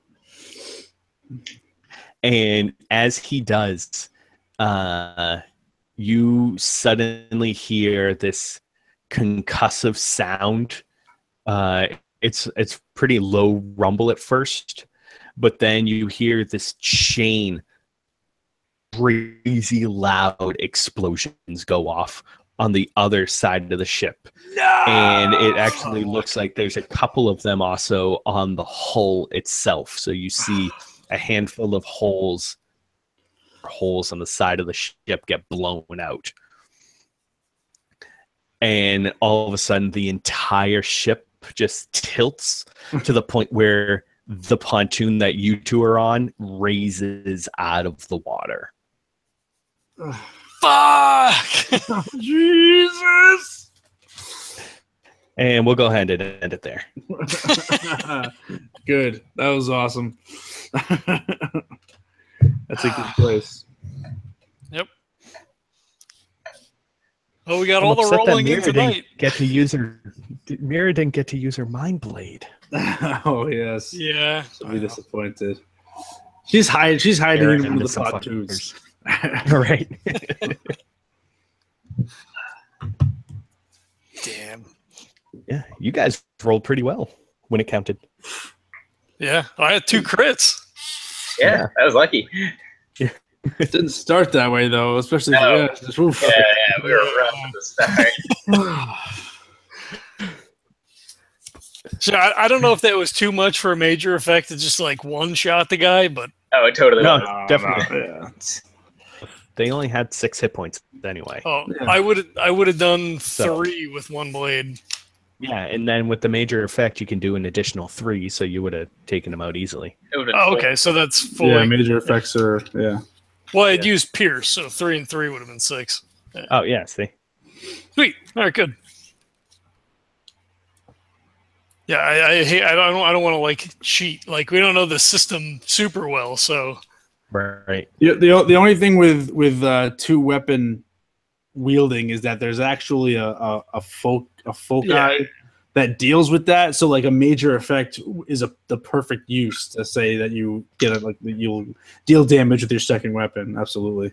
Okay, cool. Oh, But so yeah, it's a- there is a whole that's foci that says that says like wields 2 weapons at a time. So that's Okay, made sense. I'm just thinking like movie scene. The guy comes flying out of the thing. Oh, it was beautiful.